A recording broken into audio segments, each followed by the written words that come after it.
So hello everyone and good morning सभी को। उम्मीद करता हूँ मेरी वॉइस प्रॉपर आ रही होगी। एक बार कंफर्म कर देंगे। आज से we are starting geography after finishing polity, biology, economics. ये सब सब्जेक्ट्स ख़त्म करने के बाद हम लोग स्टार्ट करें ज्योग्राफी और देखते हैं कितना टाइम लगता है। लेकिन ये है कि हाँ, जिस तरह आप पॉलिटी एकदम अच्छे से सीख गए, बायोलॉजी, इकोनॉमिक्स, उस तरह से ही आप ज्योग्राफी में भी एकदम आपकी कमांड डेवलप हो जाने वाली है according to the needs of your SSC exam. Alright, एक बार कंफर्म करिए कि वॉइस सारी चीज़ें प्रॉपर हैं या फिर नहीं। फिर हम लोग स्टार्ट करते हैं आज का लेक्चर, दैट इज़ ज्योग्राफी। और किस तरह से हम लोग ज्योग्राफी को कवर करेंगे वो भी मैं आपको बता देता हूँ। ज्योग्राफी को विल कवर, जो हमारा फर्स्ट वीक रहेगा वो डेडिकेटेड रहेगा सोलली और primarily to the international geography. ठीक है, इंटरनेशनल जो आपकी ज्योग्राफी है बोल सकते हैं, या फिर वर्ल्ड ज्योग्राफी बोल सकते हैं। इंटरनेशनल बोलो या फिर वर्ल्ड ज्योग्राफी बोलो, ठीक है, वर्ल्ड ज्योग्राफी इसको डेडिकेटेड रहेगा। जैसे कि आज हम लोग पढ़ेंगे अपने solar system, origin of universe, इसके बारे में। फिर हम लोग मोस्ट प्रॉब्ली कल पढ़ेंगे latitude, longitude, shape of earth, फिर रोटेशन, रेवोल्यूशन, टाइड्स और आपके जो इक्लिप्सेस होते हैं उनके बारे में पढ़ेंगे।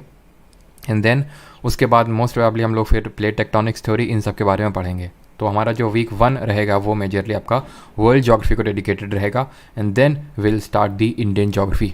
जो इंपॉर्टेंट कंपोनेंट्स हैं वो मेरी कोशिश है कि पहले ख़त्म करवाए जाएँ, बिकॉज कंसिडरिंग मुझे पता है कि यहाँ पे काफ़ी CGL मेंस के भी स्टूडेंट हैं, तो वो बैक ऑफ द माइंड मेरे वो भी चीज़ है। ठीक है, कि मेंस वाले स्टूडेंट्स हैं और इसी वजह से आप देख रहे होंगे कि सारी चीज़ें हमारी, मतलब ऐसा नहीं है कि जो मैंने आपको बोला था कि भाई पॉलिटी हो जाएगा, ज्योग्राफी हो जाएगा और साइंस का सब्जेक्ट इस तरह से। ठीक है, लेकिन अभी आप देख सकते हैं पॉलिटी ख़त्म हो चुका है, इकोनॉमिक्स ख़त्म हो चुका है, ज्योग्राफी भी ख़त्म हो जाएगा पक्का, बायोलॉजी ख़त्म हो ही चुका है और एटलीस्ट साइंस का एक सब्जेक्ट तो हो ही जाएगा। बफरिंग हो रही है क्या? हाँ, प्रकाश आनंद जी बोल रहे हैं बफरिंग हो रही है, ऐसा है क्या? जय हिंद सभी को। ऋषिका, सुमित, SSC एक पहचान, ओके, गुड मॉर्निंग। विनय, ट्राइडेंट वर्ल्ड, विवेक। कब तक कंप्लीट हो जाएगा कोशिश, अब ये मैं एग्जैक्टली नहीं बता सकता हूँ, बट हाँ ये है कि आपका पहले वीक में हम लोग का पूरा ये जो वर्ल्ड ज्योग्राफी है and then Indian geography, major जो आपका कॉम्पोनेंट्स है वो 2 वीक में, मेजर जो मैं चीज़ें बता रहा हूँ पूरी तो नहीं, मेजर जो आपका 2 वीक में कंप्लीट हो जाएगा। ठीक है, no buffering, okay, all clear. चलिए फिर स्टार्ट करते हैं। पढ़ने क्या वाले हैं? पढ़ने वाले हैं आज, मतलब ज्योग्राफी तो देखने वाले हैं, लेकिन ज्योग्राफी में आज हमारा टॉपिक ऑफ डिस्कशन क्या है? That is solar system. But अगर मैं सिर्फ सोलर सिस्टम बोलूँ दैट विल बी रॉन्ग। क्यों? क्योंकि यार सोलर सिस्टम पढ़ने से पहले हमें पता होना चाहिए व्हाट इज़ सोलर सिस्टम। अब मैं तुम्हें अब आज बताता हूँ सोलर सिस्टम है क्या। ठीक है, हमारा एक यूनिवर्स है, क्या है? ब्रह्मांड है। ठीक है, उस ब्रह्मांड में, उस बहुत से बड़े ब्रह्मांड में हमारी एक छोटी सी एक गैलेक्सी है, मिल्की वे गैलेक्सी। उस एक छोटी सी, ऐसे बहुत सारी गैलेक्सीज़ हैं, जैसे हमारी मिल्की वे गैलेक्सी, ऐसे बहुत सारी गैलेक्सीज़ है, उसमें एक छोटी सी गैलेक्सी है मिल्की वे गैलेक्सी। उस छोटी सी मिल्की वे गैलेक्सी में एक छोटा सा हमारा है सोलर सिस्टम, जिसको सौर मंडल बोलते हैं। उस सोलर सिस्टम में हमारे छोटे छोटे छोटे 8 प्लैनेट हैं, जिनके बारे में आज 8 ग्रहों के बारे में पढ़ेंगे। उन 8 प्लैनेट में हमारा एक छोटा सा प्लैनेट है अर्थ। उस एक छोटे से प्लैनेट अर्थ में हमारा एक छोटा सा कॉन्टिनेंट तो नहीं, बड़ा सा कॉन्टिनेंट है एशिया। उस एक कॉन्टिनेंट एशिया में हमारी छोटी सी तो नहीं, ठीक ठीक बड़ी कंट्री है इंडिया। और इंडिया में आपका एक छोटा सा कोई स्टेट होगा, उसमें एक छोटा सा कोई सिटी होगी, उसमें कोई छोटा सा एक घर होगा, और आपको लगता है कि उसने फ़ोन नहीं उठाया तो आपका दिन ख़राब हो गया, या फिर पूरी दुनिया इधर की उधर हो गई। अब देखिए, अब कितने माइन्यूट लेवल पे एग्जिस्ट कर रहे हैं वो इसके थ्रू समझिए कि हमारे यूनिवर्स ब्रह्मांड में बहुत सारी गैलेक्सी हैं। उनमें से हमारी एक गैलेक्सी है मिल्की वे गैलेक्सी। उस एक गैलेक्सी में हमारा एक सोलर सिस्टम, ऐसे न जाने कितने सोलर सिस्टम होंगे। उस सोलर सिस्टम में हमारा 8 प्लैनेट है, उनमें से एक प्लैनेट हमारा है, और उनमें से फिर आप देख सकते हो कि कितने माइन्यूट लेवल पे हम एग्जिस्ट कर रहे हैं। खैर, वो तो सारी फिलोसफिकल बातें हो गई, वो हम फिलोसफी में करेंगे जब फिलोसफी में आपको पढ़ाऊँगा तब। Philosophy and psychology. ठीक है, साइकोलॉजी मुझे अच्छी खासी आती है, मैं कभी उसका भी प्रदर्शन करूँगा आपके सामने। ठीक है, और ये मैं मजाक के टर्म से नहीं बोल रहा हूँ, ठीक है, वो मैं आपको बताऊंगा। ठीक है, सोलर सिस्टम की भी बात करते हैं। ठीक है, solar system, but before that हम अपने यूनिवर्स की क्यों ना बात कर लें कि यूनिवर्स हमारा बना कैसे। और ऐसा नहीं कि यहाँ पे पूरी थीसिस करने वाले हैं ओरिजिन ऑफ यूनिवर्स पे, जितना नीडेड है उतना ही देखेंगे। ठीक है, तो ओरिजिन ऑफ यूनिवर्स की जब बात करते हैं कि हमारा ब्रह्मांड की उत्पत्ति किस तरह से हुई, तो यहाँ पे कई सारी थ्योरी आती हैं, और उसमें से जो सबसे पहली थ्योरी आती है that is the big bang theory. नहीं, ये वाली बिग बैंग थ्योरी नहीं, ये वाली बिग बैंग थ्योरी। इस बिग बैंग थ्योरी के द्वारा ये बताया गया कि जो हमारा यूनिवर्स है वो किस तरह से बना, यूनिवर्स किस तरह से बना, एक बहुत ही टाइनी हम बोल सकते हैं चार्ज सुपरनोवा था और इसका हुआ एक्सप्लोजन। उसके एक्सप्लोजन की वजह से हमारी जो डिफरेंट पूरा जो यूनिवर्स है, डिफरेंट यूनिवर्स में हमारी जो डिफरेंट चीज़ें हैं वो एग्जिस्टेंस में आई, या फिर हम बोल सकते हैं स्पेस एग्जिस्टेंस में आया, टाइम एग्जिस्टेंस में आया। तो ये सारी चीज़ें जो एग्जिस्टेंस में आई वो इसी वजह से आई। कैसे? जब एक इनफाइनेटली हॉट और डेंस पॉइंट था, यहाँ पे मैं लिख देता हूँ और इसमें लिख देता हूँ, ठीक है, वाइट में, इनफाइनाइटली, ठीक है, infinitely hot and dense single point था ये, ठीक है। और ये infinitely hot and dense single point explode किया, एक्सप्लोजन हुआ इसमें, ठीक है। इन्फ्लेशन आप समझते हो, इकोनॉमिक्स और इन्फ्लेशन नहीं, इन्फ्लेशन का मतलब है जैसे बलून को फैलाते हैं तो उसमें इन्फ्लेशन होता है, मतलब उस चीज़ बढ़ रही है, उसमें एक्सप्लोजन हुआ और ये एक्सप्लोजन की वजह से सारी चीज़ें जो एग्जिस्टेंस में अभी हम देखते हैं वो एग्जिस्टेंस में आई, ठीक। और ये हमें पता कैसे चलता है? हमें ये पता ऐसे चलता है, और यहाँ पे दो साइंटिस्ट थे हमारे मेजरली, एक तो पहले लेमाइटर, ठीक है, आई होप सही मैं प्रोनाउंस कर रहा हूँ इनका नाम, लेमाइटर, जो भी इसका इनका प्रोनाउंसिएशन हो, इन्होंने 1931 में, ठीक है, अलॉन्ग विद इसमें एडविन हबल जी भी का भी रोल था, ठीक है, एडविन हबल जिन्होंने अपना हबल टेलीस्कोप का यूज़ किया। इन्होंने ये बताया कि किस तरह से जो हमारे डिफरेंट स्पेस ऑब्जेक्ट्स हैं या फिर डिफरेंट जो हमारे सेलेस्टियल ऑब्जेक्ट्स हैं या फिर डिफरेंट जो हमारी सेलेस्टियल बॉडीज़ हैं उनके बीच में कैसे जो डिस्टेंस है वो कॉन्टिन्यूसली इंक्रीज़ हो रहा है, अभी तक वो इंक्रीज़ हो रहा है, यानी कि आर जो यूनिवर्स इज कॉन्टिन्यूसली एक्सपैंडिंग, ये इन लोगों ने बताया। सबसे पहले जो एक तरह से हम बिग बैंग थ्योरी का एक ओरिजिन मान सकते हैं वो लेमाइटर के द्वारा था 1931 में, ठीक है। और इसको हम बिग बैंग एक्सप्लोजन के नाम से भी जानते हैं, बिग बैंग थ्योरी और बिग बैंग जो एक्सप्लोजन हुआ उसको हम बिग बैंग एक्सप्लोजन बोलते हैं। Is that clear?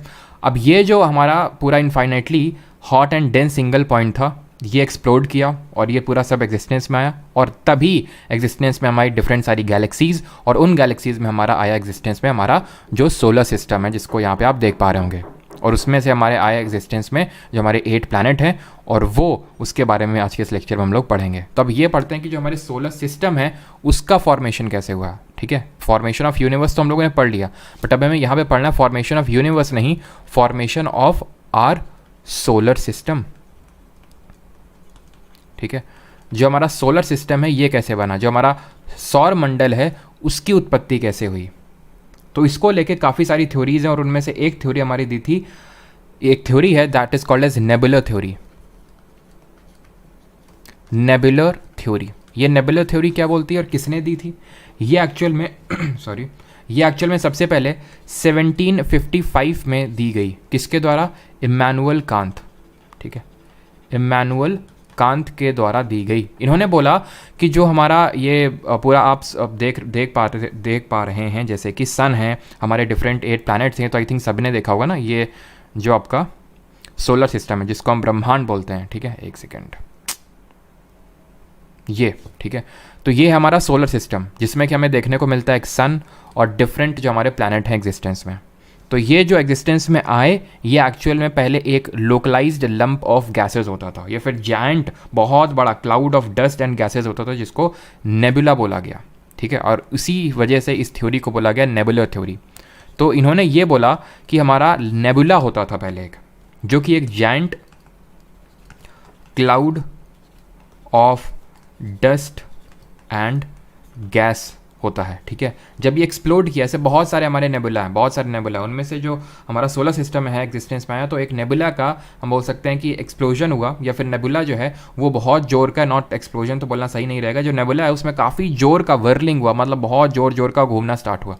जब घूमना स्टार्ट हुआ तो उससे हमारा हुआ क्या कि जो हमारी लाइटर गैसेस थी, अगर आप पीरियोडिक टेबल में देखो तो हमारी लाइटर गैसेस कौन सी हैं? Hydrogen and helium.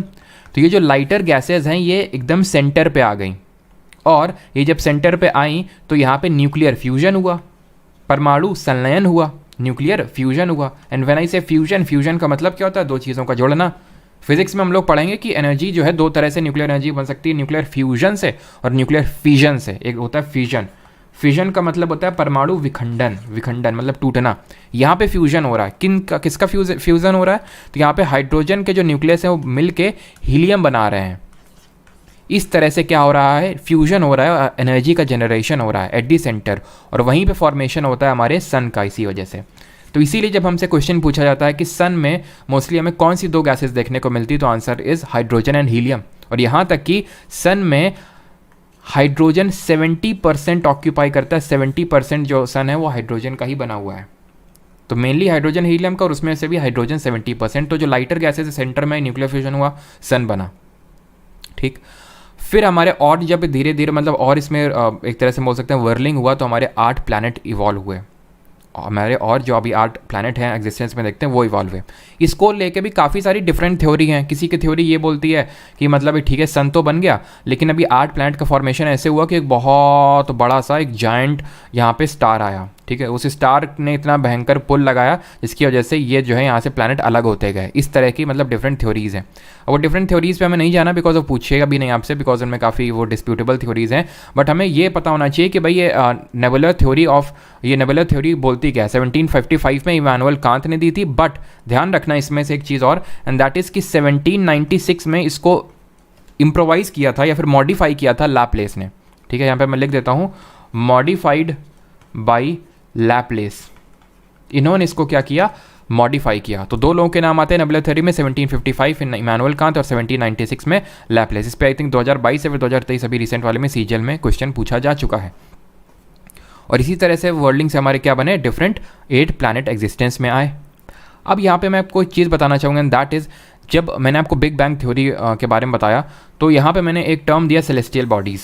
अब हम डिफरेंट टाइप की सेलेस्टियल बॉडीज़ पढ़ेंगे। प्लैनेट तो आपने, जैसे प्लैनेट आपने सुना होगा सबने, प्लैनेट ग्रह, वो एक टाइप की सेलेस्टियल बॉडी है। ऐसे ही एस्टेरॉइड होते हैं, ठीक है, मेटियोर्स होते हैं, मेटियोराइट्स होते हैं, कॉमेट्स होते हैं, ठीक है, स्टार होते हैं। तो इन सेलेस्टियल बॉडीज़ के बारे में भी थोड़ा सा देख लेते हैं, ताकि आपको कन्फ्यूजन ना हो, एस्टेरॉइड क्या होता है, मेटियोर क्या होता है, ठीक है, और कॉमेट क्या होता है, ये सारी चीज़ों में आपको कन्फ्यूजन ना हो। तो डिफरेंट टाइप की जो सेलेस्टियल ऑब्जेक्ट्स हैं, फिर सेलेस्टियल बॉडीज़ हैं, उनके बारे में हम यहाँ पे देख लेते हैं और उनमें क्या डिफरेंस होता है उनके बारे में। ठीक है, सबसे पहले यहाँ पे मैं आपको बताना चाहूँगा एस्टेरॉइड के बारे में, जिसको कि हिंदी में क्षुद्र ग्रह बोलते हैं। एस्टेरॉइड को ऐसे समझो, भटकती हुई आत्मा।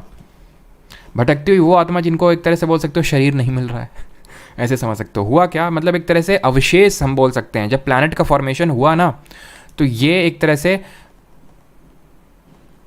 रेजिड्यू बोल सकते हैं। जब प्लैनेट का फॉर्मेशन हुआ तो जो बड़े बड़े पत्थर हैं, ठीक है, जो टूट के एक तरह से बोल सकते हैं अलग हो गए, और ये किसी तरह के प्लैनेट नहीं है। बिकॉज प्लैनेट होने के लिए, किसी को भी ग्रह होने के लिए कुछ सर्टेन कंडीशंस होती हैं जिसको मीट करना होता है, जो ये हमारे एस्टेरॉइड नहीं मीट करते हैं। ये आपके प्लैनेट के तरह ही होते हैं, स्ट्रक्चर्स काफ़ी बड़े होते हैं, लेकिन ये प्लैनेट नहीं कहलाते हैं। ये एक तरह से एस्टेरॉइड या फिर क्षुद्र ग्रह कहलाते हैं। ठीक है, इन्हीं के छोटे भाई हम बोल सकते हैं होते हैं मेटियोराइट्स या फिर मेटियोर्स, मेटियोराइड और मेटियोर्स। इनको हिंदी में बोलते हैं उल्का पिंड, मेटियोर्स। ये इनके छोटे भाई हैं, मतलब ये टूट के अलग हो गए हैं एस्टेरॉइड से।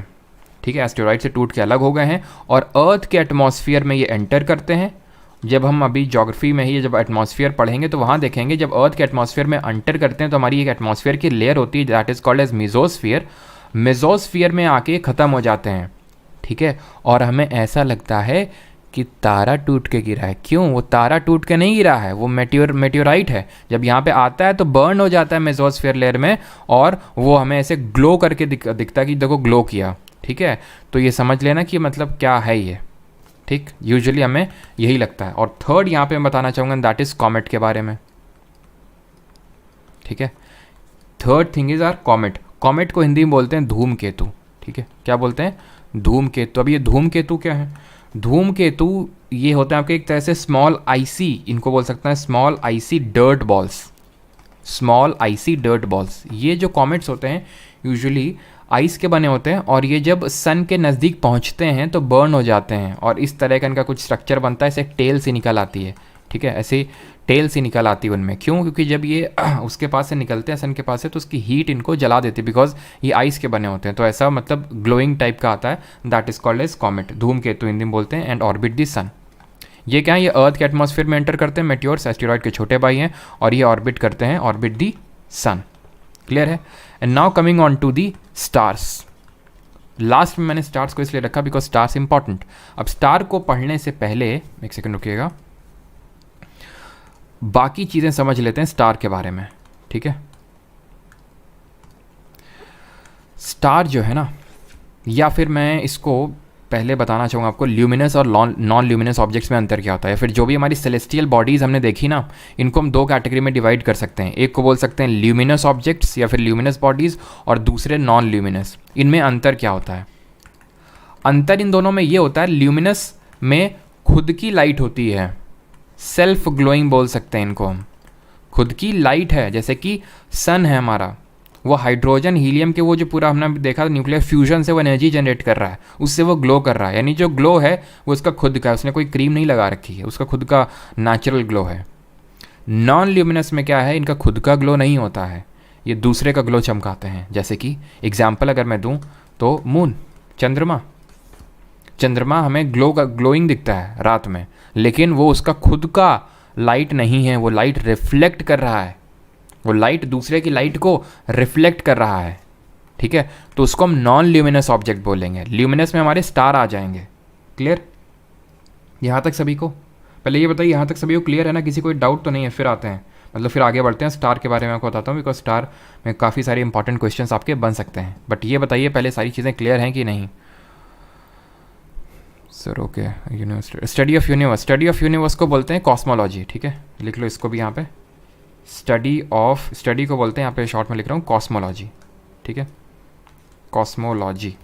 ठीक है, और big bang theory, according to big bang theory जो एक्सप्लोजन हुआ ना, जो एक्सप्लोजन हुआ, ठीक है, जो एक्सप्लोजन हुआ that occurred 13.6 billion years ago. ठीक है, इतने साल पहले, मतलब इस तरह माना जाता है। 13 कहीं पे आपको 13.7, कहीं पे 13.8 देखने को मिलेगा, बट रफली 13.6 बिलियन ईयर्स एगो ही मतलब मान सकते हो। बाकी इतना भी प्रिसाइजली ऑप्शन में नहीं रखेगा। और बात करें अगर सोलर सिस्टम की फॉर्मेशन की, तो ये रफली आप बोल सकते हो 4.5 बिलियन ईयर्स एगो। ठीक, ऑलराइट। और डिफरेंट अगर गैलेक्सीज़ की बात करी है तो यहाँ पे एक बार एसएससी ने क्वेश्चन पूछा था कि नियरेस्ट गैलेक्सी बता दीजिए, जो हमारे से नियरेस्ट गैलेक्सी, हमारी तो मिल्की वे है, तो नियरेस्ट गैलेक्सी की अगर बात करें दैट इज़ एड्रोमेडा गैलेक्सी। ठीक है, एड्रोमेडा गैलेक्सी। ठीक, चलिए ओके, डाउट।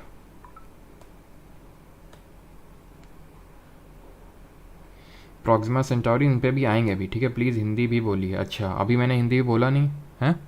एस्टेरॉइड बता रहा हूँ, कुछ क्षुद्र ग्रह, मेटेओराइट, उल्का पिंड, कॉमेट, धूमकेतु है। अब सेलेस्टियल बॉडीज़ का, आई थिंक सेलेस्टियल बॉडीज़ को खगोलीय पिंड बोलते हैं। ठीक है, तो थोड़ा सा आप कॉम्प्रोमाइज़ करिए, मैं कोशिश कर रहा हूँ अपने साइड से पूरी। ठीक है, बाकी अभी स्टार पे आते हैं। स्टार क्या होते हैं? ठीक है, तो स्टार तो ये समझ गया आपकी, ये ल्यूमिनस बॉडीज़ हैं। ठीक है, ल्यूमिनस बॉडीज़ हैं। ठीक है, यानी कि खुद का एनर्जी बना रहे हैं। ठीक है, जैसे हमारा एग्जांपल सन एक स्टार है। अब स्टार के बारे में पढ़ने से पहले कुछ चीज़ें बेसिक जो स्टार के बारे में पता होना चाहिए कि जो स्टार का कलर होता है वो कैसे डिटरमाइन होता है, वो उसके टेम्परेचर से डिटरमाइन होता है। उसका टेम्परेचर क्या है, उस पर डिपेंड करेगा कि उसका कलर क्या है। ठीक है, ग्रुप ऑफ स्टार्स को कॉन्स्टिलेशन बोलते हैं। ग्रुप ऑफ स्टार्स को कॉन्स्टिलेशन या फिर तारामंडल बोलते हैं। तारामंडल, कॉन्स्टिलेशन। ठीक, लार्जेस्ट अगर कॉन्स्टिलेशन की बात करें, ठीक है, लार्जेस्ट कॉन्स्टिलेशन कौन सा, इस पे क्वेश्चन आ चुका है। लार्जेस्ट कॉन्स्टिलेशन है हमारा हाइड्रा। हमारा एक कॉन्स्टिलेशन है जिसको हम बोलते हैं सप्तऋषि। सप्तऋषि, उसको इंग्लिश में क्या बोलते हैं, कोई बताएगा? और सप्तऋषि से आपको कल की क्लास में मैंने आपको जो सप्तऋषि बताया था उसके बारे में याद आना चाहिए कि जो हमारी इंडियन गवर्नमेंट ने भी बजट में 7 जो प्रायोरिटीज़ अपनी डिटरमाइन की, जिसमें से एक प्रायोरिटी क्या है, अमृत पीढ़ी, दैट इज़ यूथ पावर, वो हम लोगों ने कल पढ़ा था। ठीक है, तो सप्तऋषि जो है एक्चुअली में आपका है उर्सा मेजर। जो उर्सा मेजर कॉन्स्टिलेशन है उसको हम सप्तऋषि बोलते हैं, बिकॉज 7 स्टार्स हैं इसमें। ठीक है, और जो ब्राइटेस्ट स्टार है, यहाँ पे मैं लिखता हूँ, एक हमारा ओरियन कॉन्स्टिलेशन, उसमें एक बार क्वेश्चन पूछा कि brightest star in Orion constellation, जो हमारा एक ओरियन कॉन्स्टिलेशन है उसमें से सबसे ब्राइटेस्ट स्टार कौन सा है, दैट इज़ योर रिगल। ठीक है, रिगल है हमारा। बाकी वैसे अगर हम बात करें नाइट स्काई में सबसे हमारा ब्राइटेस्ट स्टार अगर बात करें दैट इज़ सिरियस। ठीक है, ध्यान रखना, नाइट स्काई। ऐसे तो ये ओरियन कॉन्स्टिलेशन की बात हो रही है, मतलब ओवरऑल अगर हम बात करें, ओवरऑल अगर हम ब्राइटेस्ट स्टार की बात करें, ठीक है, तो यहीं पे लिख दें क्या, यहीं पे लिख देते हैं ओवरऑल, आप यहाँ पे याद रखिएगा, दैट इज़ योर सिरियस।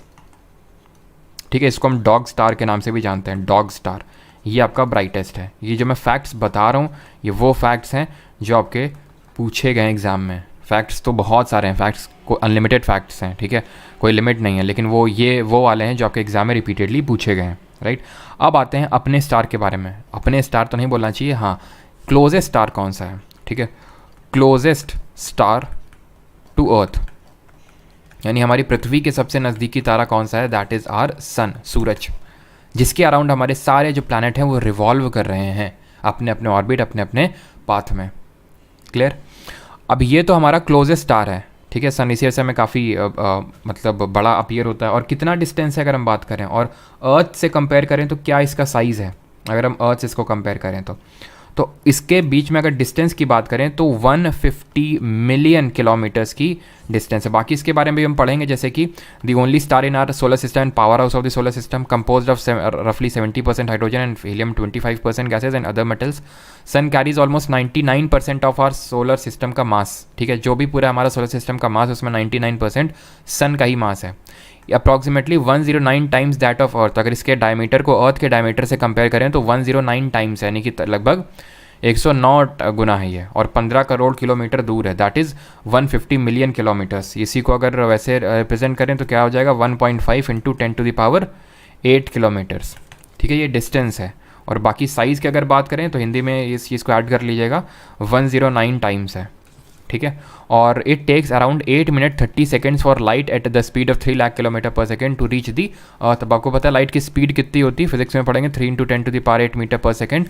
इस स्पीड से जब चलती है तो 8 मिनट और 30 सेकेंड लगते हैं। ये चीज़ इंपॉर्टेंट है, इसको नोट करिएगा ध्यान से कि हमारी इसको 8 मिनट और 30 सेकेंड लगते हैं, ठीक है। टेम्परेचर एट सरफेस इतना है और टेम्परेचर सेंटर में ऑब्वियस ही बात है बहुत ज़्यादा होगा, ठीक है।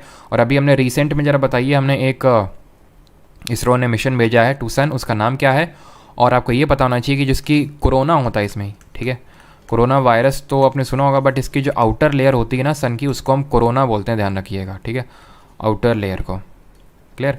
और यहाँ पे जो भी हमारा मिशन गया दैट इज़ आदित्य L1, ठीक है, आदित्य L1। ये L1 क्या होता है, L1 L2 L3 ये इनको बोलते हैं लैग्रेंजे पॉइंट, ठीक है। अगर पूछ ले आपसे कि ये क्या होते हैं, लैग्रेंजे पॉइंट होते हैं इसमें। अब इसमें ज़्यादा डीप में नहीं जाएंगे। तो सन के बारे में आप समझिए कि क्लोजेस्ट स्टार टू अर्थ है, लेकिन अगर ये पूछ ले कि closest to star to earth after sun, sun की अगर बात करें तो सबसे क्लोजेस्ट कौन सा है, तो ये है आपका, बताइए, पी से नाम चालू होता है, बताइए जल्दी से क्या है। और एक चीज़ यहाँ बताना चाहूँगा एंड दैट इज़ कि आपसे कभी पूछ सकता है कि लाइट ईयर या फिर पारसेक किसकी यूनिट्स हैं, तो ध्यान रखिएगा जो लाइट ईयर होती हैं इसको हम हिंदी में प्रकाश वर्ष बोलते हैं, और जो पारसेक हैं ये हमारी डिस्टेंस की यूनिट हैं। जो हमारी सेलेस्टियल डिस्टेंसेज होती हैं, सेलेस्टियल डिस्टेंसेज होती हैं जो हमारे सोलर सिस्टम में बहुत बड़े बड़े लाखों किलोमीटर की जो डिस्टेंसेज होती हैं उसको हम रिप्रेजेंट करते हैं लाइट ईयर या फिर पारसेक से, ठीक है, सेलेस्टियल डिस्टेंसेज। और अगर हम बात करें एक लाइट ईयर में कितने किलोमीटर होते हैं, तो अभी देखिए 9.46 × 10⁻12 किलोमीटर होते हैं। और अगर पारसेक को लाइट ईयर से कंपेयर करें तो एक पारसेक में होते हैं आपके 3.26 light years. Is that clear. After sun है हमारा प्रॉक्सिमा सेंटाउरी, या फिर जो भी इसको प्रोनाउंस करते हो, आई थिंक यही करते हैं, प्रॉक्सिमा सेंटाउरी, CENTAURI। क्लियर है यहाँ तक सभी को, क्लियर है यहाँ तक सभी को, ठीक है। बाकी ये सारे फैक्ट्स तो आपको नोट से मिल जाएंगे, बाकी इनको अच्छे से याद कर लीजिएगा बिकॉज ये रिपीटेडली आपके पूछे जाने वाले फैक्ट हैं। अब बात करते हैं मून की, ठीक है। मून क्या है, मून अर्थ की एक सैटेलाइट है, अर्थ की एक नेचुरल सैटेलाइट है, ठीक है, प्राकृतिक उपग्रह है। इसके बारे में क्यों ना बाद में पढ़ लें, जब हम अर्थ पे आएंगे तब, जब हम सैटेलाइट के बारे में पढ़ेंगे तब, ठीक है। तो अब इसको ज़रा होल्ड करते हैं यहीं पे, और अब हम स्टार्ट करते हैं अपने 8 ग्रहों के बारे में, 8 प्लैनेट्स के बारे में। अब ये जो हमने अभी देखा, जो हमारा सोलर सिस्टम था, तो आपने देखा सन हमारा सेंटर में है, और जो हमारे 8 प्लैनेट्स हैं इसके अराउंड रिवॉल्व करने में, घूमने में लगे हुए हैं। तो कितने प्लैनेट हैं, पहली बात जिनको नहीं पता है, 8 प्लैनेट हैं। पहले 9 हुआ करते थे, बट प्लूटो 2006 में हटा दिया गया प्लैनेट की लिस्ट से, बिकॉज वो सारे कंडीशंस को फुलफिल नहीं कर पाया। तो 2006 में जो इंटरनेशनल एस्ट्रोनॉमिकल यूनियन का जो एक मीट हुआ उसमें इसको हटा दिया। और हाँ, एस्ट्रोनॉमिकल से मुझे याद आया, एंड दैट इज़ कि अगर ये पूछ ले आपसे, डिस्टेंस है यहाँ पे स्पेस है, यहाँ लिख देता हूँ कि इंडियन इंस्टीट्यूट ऑफ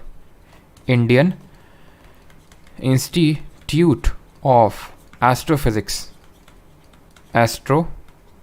इसका हेडक्वार्टर कहाँ पे है, इंडियन इंस्टीट्यूट ऑफ एस्ट्रोफिज़िक्स। कोई बताएगा यहाँ पे, कोई बताना चाहेगा, आंसर होगा इसका बैंगलोर, ठीक है, बैंगलोर या ध्यान रखिएगा इसका हेडक्वार्टर है, ठीक है।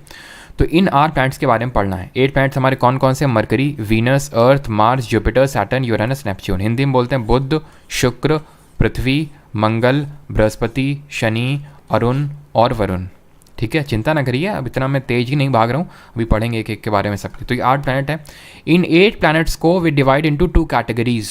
एक कैटेगरी को बोलते हैं टेरेस्ट्रियल और दूसरे को बोलते हैं जोवियन, ठीक है। एक को बोलते हैं टेरेस्ट्रियल और दूसरे को बोलते हैं जोवियन। अब क्यों टेरेस्ट्रियल बोलते हैं, क्यों जोवियन बोलते हैं, समझिए। ये हमारा पूरा सोलर सिस्टम है जो आप देख पा रहे हैं। ये हमारा सन है, यहाँ पे आप देख पा रहे हैं अपने प्यारे सूरज को, सन को, ठीक है। इनको हमने बोला है टेरेस्ट्रियल। ये मरकरी है, ये वीनस है, ये अर्थ है, मार्स। अभी मैं सारा कुछ आराम से, अभी मत सोचेगा कि मतलब इतना जल्दी जल्दी सर करवा रहे हैं। अभी सारा कुछ जब क्लास खत्म हो जाएगा तो आप बोलिए कि ये समझ नहीं है, फिर जो भी अगर आपको कुछ प्रॉब्लम हो। अभी नहीं, ठीक है, अभी बस आप सिर्फ समझो। तो यहाँ पे इनको कलेक्टिवली बोलते हैं जोवियन प्लैनेट, ठीक है। यहाँ पे आप एक चीज़ देख पा रहे होंगे कि ये और ये को सेपरेट कर रहा है ये चीज़, ठीक है। ये चीज़ क्या है? ये चीज़ है आपकी एस्टेरॉइड बेल्ट। तभी मैंने एस्टेरॉइड का मतलब आपको पहले बता दिया ताकि आप यहाँ पे आके ना पूछें कि एस्टेरॉइड क्या होता है, राइट। जो हमारे बड़े बड़े पत्थर हैं वो हैं, ये रेजिड्यू हैं। जब ये पूरा सोलर सिस्टम बना होगा तो ये बड़े बड़े पत्थर जो बेचारे प्लैनेट नहीं बन सके, जिनको कोई शरीर नहीं मिल सका, वो भटकती हुई आत्मा, ऐसे समझ लो, एस्टेरॉइड, ठीक। ये टूट के जब आते हैं यहाँ पे हमारे अर्थ में, तो ये मेसोस्फीयर जो है हमारी क्या कर देती है, इनको मार डालती है और हमें ग्लोइंग करके ये दिखते हैं, ठीक। तो अगर हम बात करें किसकी बात करें, हाँ, तो अगर हम बात करें एस्टेरॉइड बेल्ट, तो ये क्या है हमारा, ध्यान से अगर हम देखें तो ये प्लैनेट जो कि मार्स है और ये प्लैनेट जो कि जुपिटर है, इनके बीच में ऐसे घूमते हुए एक क्षुद्र ग्रह की बेल्ट है। और अभी इसी पे ही मतलब सीजे में क्वेश्चन बना था कि इसमें एक छोटा सा एक कोई पत्थर होगा, एस्टेरॉइड होगा, उसका नाम हमारे एक हमारे इंडियन म्यूजिशियन उनके नाम पे रखा गया। कोई बताएगा उनका नाम? उनका नाम जे से चालू होता है, बताइए। उनका नाम जे से चालू होता है, क्या नाम है उनका? जिनके नाम पे, और वो पहले इंडियन बने जिनके नाम पे कोई एस्टेरॉइड बेल्ट में इनको हम ड्वार्फ प्लैनेट भी बोल देते हैं प्यार से, ठीक है, ताकि इनको सुनने में अच्छा लगे। अगर इनको कभी पता चले कि देखो हमारे बारे में ऐसा बोला जा रहा है तो मतलब इनको सुनने में अच्छा लगे, इसलिए इनको कभी कभी ड्वार्फ प्लैनेट बोल देते हैं। और ये पंडित जसराज जी, हो सकता है आगे पूछ ले, बिकॉज अभी सीजीएल में पूछा गया था पंडित जसराज जी पे, और एक्चुअल में अभी नहीं, 2019 में 2020 में इनकी आई थिंक डेथ हो गई थी। और पंडित जसराज जी अगर बात करें तो 2019 पे इनके नाम पे इसका नाम रखा गया था। इज द फर्स्ट इंडियन जिनके नाम पे इसका किसी मतलब प्लैनेट, ड्वार्फ प्लैनेट का नाम रखा गया। खैर, अभी आप समझ गए कि क्यों हमने एक तरह से डिवीजन किया टेरेस्ट्रियल और जोवियन में, ठीक है। तो ये हो जाएंगे टेरेस्ट्रियल, जिनको स्थलीय ग्रह बोलेंगे, और ये हो जाएंगे जोवियन। और इनको हम इंटीरियर प्लैनेट भी बोल देते हैं, आंतरिक ग्रह के नाम से भी जानते हैं इनको, इंटीरियर प्लैनेट, क्योंकि अंदर हैं एस्टेरॉइड बेल्ट के। और इनको हम कलेक्टिवली बोल देते हैं एक्सटीरियर प्लैनेट, बिकॉज ये बाहर हैं। तो आंतरिक ग्रह और बाह्य ग्रह, ठीक है। अब इनके बारे में मेजर क्लासिफिकेशन देख लेते हैं कि भाई टेरेस्ट्रियल प्लैनेट, टेरेस्ट्रियल और जोवियन, 2 कैटेगरी आप समझ गए, ठीक है। और अब देख लेते हैं जो टेरेस्ट्रियल प्लैनेट है उनकी क्या बेसिक खासियत होती है, यानी कि जो हमारे स्थलीय ग्रह हैं उनकी क्या कैरेक्टरिस्टिक हैं। तो ये मेड ऑफ रॉकी मटेरियल, यानी कि चट्टानी, बहुत ही सॉलिड मटेरियल से बने हुए, रॉकी मटेरियल से बने हुए हैं, ठीक है। अभी जब हम आगे आएंगे ना तो जोवियन में देखेंगे ये लोग गैस से बने हुए हैं, यानी अगर यहाँ पे इसी वजह से कभी भी सैटेलाइट को लैंड नहीं करवाया। आपने कभी सुना है कि सैटेलाइट हम जुपिटर में भेज रहे हैं, यूरेनस में? नहीं सुना है आपने? क्यों? क्योंकि गैस के बने हुए हैं, ये गैस के बने हुए हैं। तुम कहाँ लैंड कराओगे? कहाँ लैंड कहाँ करवाओगे? तुम करवा ही नहीं सकते, है ना तो सैटेलाइट लैंड होगी ना तो हम लोग लैंड हो सकते हैं। तो इस वजह से ये आपके अलग टाइप के प्लैनेट हैं। तो ये रॉकी मटेरियल के बने, इसी वजह से हम अर्थ में तो रहते ही हैं, मार्स में सैटेलाइट भेज देते हैं, वीनस में भी अभी देखेंगे कि सैटेलाइट भेजना मतलब बहुत ही मुश्किल होता है। क्यों मुश्किल होता है अभी देखेंगे। और मरकरी में, ठीक है, सरफेस इनकी सॉलिड होती है, इनमें रिंग्स नहीं होते हैं, छल्ले नहीं होते हैं, ठीक है। अभी इनकी शादी नहीं हुई है। और वेरी फ्यू मून्स, बहुत कम ही मून्स होते हैं इनमें। मून क्या होता है? जो मैं सैटेलाइट करता हूँ ना वो मून ही है एक्चुअल में। तो सर जो हम इसरो हमारी सैटेलाइट भेजती है तो क्या चंद्रमा भेजती है क्या? चंद्रमा तो अलग होता है। एक्चुअल में जो सैटेलाइट होती हैं ना, सैटेलाइट होती क्या है? वो होती हैं जो प्लैनेट के अराउंड रिवॉल्व करती हैं। हमारा प्लैनेट सन के अराउंड रिवॉल्व कर रहे हैं सारे के सारे, सूरज के अराउंड घूम रहे हैं कि नहीं घूम रहे हैं। ऐसे ही जो हमारी सैटेलाइट हैं, ऐसे जो हमारे उपग्रह हैं वो हमारे अर्थ मतलब वो हमारे प्लैनेट के अराउंड घूम रहे हैं। जैसे अर्थ के अराउंड एक उसकी अपना एक सैटेलाइट है वो घूम रहा है, मार्स के अराउंड जो सैटेलाइट है वो घूम रहा है। अब सैटेलाइट दो तरह की हो सकती हैं, एक तो नेचुरल और दूसरी आर्टिफिशियल। तो जैसे मून है ना, मून चंद्रमा, वो हमारा एक सैटेलाइट है, नेचुरल सैटेलाइट है, बस एक ही है और कोई है ही नहीं। और जो हम इसरो और ये सब अपने स्पेस एजेंसीज होती हैं, जैसे जापान की जक्सा है, रशिया की रॉसकॉस्मॉस है, ठीक है, तो ये सारी जो स्पेस एजेंसीज हैं, नासा है अमेरिका की, तो ये सब सैटेलाइट भेजती रहती हैं। ये आपकी आर्टिफिशियल सैटेलाइट हुई, ये भी एक तरह से रिवॉल्व कर रही हैं अर्थ के अराउंड, तो ये भी सैटेलाइट कहलाएंगी, लेकिन ये नेचुरल सैटेलाइट नहीं है, ठीक है। और उन्हीं सैटेलाइट को हम मून बोल देते हैं, तो आर्टिफिशियल सैटेलाइट को नहीं, जो नेचुरल सैटेलाइट होती है उसको मून बोल देते हैं, ठीक है। तो मून अभी आप समझिए क्या, तो इनके पास बहुत ही कम मून है और ये बहुत ही रिलेटिवली स्मॉल होते हैं, छोटे होते हैं। ये जो आंतरिक ग्रह होते हैं, टेरेस्ट्रियल प्लैनेट होते हैं, इंटीरियर प्लैनेट होते हैं, ये बहुत ही छोटे होते हैं, ठीक है। अब आते हैं जो हमारे बाह्य ग्रह होते हैं, उनको हम जोवियन प्लैनेट बोलते हैं, या फिर इन्हीं को हम एक्सटीरियर प्लैनेट्स भी बोल देते हैं, ठीक है, एक्सटीरियर प्लैनेट बोल देते हैं। अब इन एक्सटीरियर प्लैनेट को अगेन हम दो कैटेगरी में डिवाइड कर देते हैं। जैसे ये चारों आपको दिख रहे हैं, इनको एक साथ रख देते हैं, इनको एक साथ रख देते हैं। कारण ये है कि ये जो दोनों जो है पूरी तरह से गैस के बने हुए हैं, तो इनको गैस जायंट्स बोल देते हैं। ये हमारा जुपिटर भैया यानी कि बृहस्पति, और ये सैटर्न यानी कि शनि, ये है शनि। प्रीडोमिनेंटली हीलियम और हाइड्रोजन के बने हुए हैं, ठीक है, गैसियस हैं ये। और अभी हम देखेंगे कि जितने भी हमारे ये बाहरी ग्रह एक्सटीरियर प्लैनेट है, जो प्लैनेट में रिंग देखने को मिलती है, बट यहाँ पे आपको सिर्फ सैटर्न के अराउंड रिंग दिख रहे होंगे, ऐसा नहीं है, एक्चुअल में सबके अराउंड है। इसके अराउंड बहुत ही हमें मुख्यतः तौर पे बहुत ही क्लियरली देखने को मिलती हैं। अभी सारी चीज़ें देखेंगे कि वो किसकी बनी होती हैं, किसने उनको डिस्कवर किया था, सारी चीज़ें, ठीक है। तो अभी हम मोटा मोटा क्लासिफिकेशन देख रहे हैं कि हमारे जितने प्लैनेट हैं, 8 प्लैनेट हैं, उनको हमने 2 कैटेगरी में डिवाइड किया। जो शुरू के 4 हैं उनको इंटीरियर बोला, और जो बाद के 4 हैं उनको हमने एक्सटीरियर बोला। इंटीरियर को ही हम टेरेस्ट्रियल भी बोल देते हैं, और उनकी कैरेक्टरिस्टिक क्या है, बहुत ही रॉकी मटेरियल के बने हुए हैं, सॉलिड हैं, उनके अराउंड रिंग नहीं होती, बहुत ही कम मून होते हैं और छोटे होते हैं। ये बड़े होते हैं बहुत, और ये रॉकी नहीं होते हैं, रिंग्स देखने को मिलती हैं। इनको भी फर्दर हमने थोड़ा सा और कैटेगराइज कर दिया। शुरू के 2 जो जुपिटर और सैटर्न, उनको गैसियस जायंट बोल दिया, यूरेनस और नेपच्यून को आइस जायंट्स बोल दिया, बिकॉज ये आइस के बहुत ठंडे हैं ये, ठीक है, आइस के बने हुए हैं, ठीक है, it is the coldest planet. तो अभी हम देखेंगे ये मतलब बहुत ही ठंडे होते हैं हमारे, contain rock, ice and mixture of water, methane and ammonia, ठीक। इतना इंपॉर्टेंट नहीं है कि भाई ये मिक्सचर है मीथेन अमोनिया का है, बट ठीक है, अभी जब स्पेसिफिक होकर एक एक प्लांट के बारे में पढ़ेंगे तो आपको सारी चीज़ें समझ आ जाएंगी। स्टार्ट करते हैं अपना सबसे planet, and that is Mercury, Budh. ये आप देख पा रहे होंगे हमारा है सोलर सिस्टम में जो 8 प्लानट है, इसमें से जो सबसे पहला प्लानट देख पा रहे हैं that is mercury. I hope इतना ऑर्डर सभी को पता होगा। मैं फिर से ऑर्डर लिख देता हूँ यहाँ पे, जिसको नहीं पता है इसको मैं आई होप इरेज कर सकता हूँ अभी, ठीक है। तो ये जो है हमारा, ये कहलाता है मरकरी, ठीक है, यानी कि बुध बोलते हैं। ये दूसरे नंबर का है वीनस, जिसको शुक्र बोलते हैं। फिर आती है हमारी अर्थ यानी पृथ्वी, एंड देन आता है हमारा मार्स, ठीक है, यानी कि जिसको मंगल ग्रह बोलते हैं। तो अभी एक एक करके देखने वाले हैं, फिर इन पे आएंगे जो हमारे जोवियन प्लैनेट हैं या फिर एक्सटीरियर प्लैनेट है। सबसे पहले हम देखते हैं मरकरी के बारे में, बुध के बारे में, ठीक है। तो it is the closest planet to the sun and very hot planet. ना वेरी हॉट है, हॉटेस्ट नहीं है। ये सन के सबसे नज़दीक है लेकिन सबसे गर्म नहीं है, गर्म है लेकिन सबसे गर्म नहीं है। अभी सबसे गर्म कौन है और वो क्यों है, मरकरी क्यों नहीं है, वो भी समझेंगे। Smallest planet in the solar system, सबसे छोटा है। Fastest planet with the speed of, ये स्पीड आपको याद रखने की ज़रूरत नहीं है, ठीक है। फास्टेस्ट स्पीड है, यानी जो अपना रेवोल्यूशन है, जो अपना ये परिक्रमण है, वो 88 दिन में कंप्लीट कर लेता है। जैसे हमारी अर्थ 365 डेज़ रफली अगर बात करें, वैसे हम जब पढ़ेंगे तो रोटेशन तो वहाँ देखेंगे कि 364 डेज़ और 6 आवर्स होता है टू बी वेरी प्रिसाइज। तो उतने टाइम में हमारा एक तरह से 365 दिन में, जब हम बोलते हैं 1 साल हो गया, जब वो उसका मतलब होता है हमारी अर्थ है एक revolution around the sun complete कर ले। रेवोल्यूशन का मतलब होता है परिक्रमण, ठीक है। तो अगर हम अर्थ के 1 दिन से कंपेयर करें तो मरकरी 88 दिन में पूरा कर लेता है, जो कि सबसे फास्टेस्ट निकल के आता है। The planet with no water and gases like hydrogen, इसमें कोई गैस और ये सब नहीं होता है, ठीक है। और इसमें कोई सैटेलाइट भी नहीं होती है, नो सैटेलाइट, कोई मून नहीं है बेचारे के पास। आते हैं वीनस के पास, शुक्र बोलते हैं, सबसे गर्म यही है, हॉटेस्ट। अभी बताया मरकरी क्यों नहीं है, मरकरी तो पास में, दूसरे नंबर का वीनस क्यों है, क्योंकि इसमें हमें देखने को मिलते हैं थिक क्लाउड्स ऑफ ये हॉटेस्ट क्यों है, बिकॉज इसमें हमें देखने को मिलते हैं थिक क्लाउड्स ऑफ H2SO4 और आपका जो CO2 है। एग्जाम्पल मैं आपको देता हूँ, ठीक है, आप समझ जाएंगे कि क्यों ये आपका हॉटेस्ट है वीनस। फॉर एग्जाम्पल मैं कमाता हूँ, मान लेते हैं महीने का 30,000, ठीक है, और मेरा कोई फ्रेंड है वो कमाता है महीने के 20,000, ठीक है।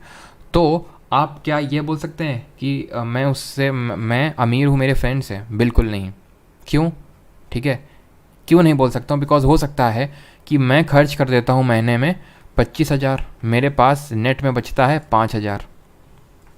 ये बंदा सिर्फ 10,000 खर्च कर रहा है और बचते हैं इसके पास 10,000। ठीक है, तो सेविंग ज़्यादा कर रहा है, सेविंग ज़्यादा कर रहा है। तो अमीर कौन हुआ? मैं कि वो ज़्यादा अमीर हुआ। बस वही काम यहाँ पे है। यहाँ पे एक्चुअली में हीट मरकरी के पास ज़्यादा आती है वीनस के कंपैरिजन में, बट वीनस क्या है, इसको ट्रैप कर लेता है क्योंकि उसके पास H2SO4 और CO2 के क्लाउड्स हैं जिनकी ट्रैपिंग पावर होती है काफ़ी ज़्यादा हीट को, इसलिए ये सबसे हॉटेस्ट है। एंड बिकॉज ये सबसे हॉटेस्ट है, बहुत ज़्यादा आपका गर्म है, ये सबसे आपका ब्राइटेस्ट भी है। ठीक है, यहाँ पे लिखा होगा, आई थिंक नहीं लिखा है तो उसको लिख लीजिए यहाँ पे। ये हॉटेस्ट के साथ साथ ये आपका ब्राइटेस्ट भी है, सबसे चमकीला भी है ये आपका ग्रह। चमकीला तारा तो हमने देखा वो सिरियस है, हमारा डॉग स्टार हमारे उसमें। ठीक है, बट यहाँ पे ब्राइटेस्ट प्लैनेट की बात हो रही है। और हमारे प्लैनेट्स बताइए ल्यूमिनस होते हैं कि नॉन ल्यूमिनस होते हैं? जैसे हम वीनस को देख पाते हैं शाम को और सुबह के टाइम पे, इसीलिए इसको इवनिंग स्टार और मॉर्निंग स्टार बोल देते हैं। ठीक है, ब्राइटेस्ट स्टार नहीं बोलेंगे, ठीक है, brightest planet in the solar system.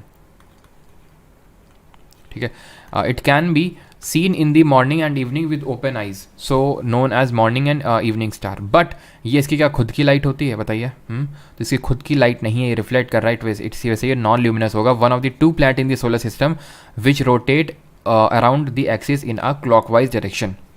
होता क्या है, हमारे जितने भी प्लैनेट हैं, सारे के सारे प्लैनेट, ऑल प्लैनेट जो हैं रोटेट करते हैं। अब मुझे पता है रोटेशन और रेवोल्यूशन में कुछ लोग का कन्फ्यूजन होगा आपका बचपन से, ठीक है, कि रोटेशन क्या होता है, रेवोल्यूशन क्या होता है।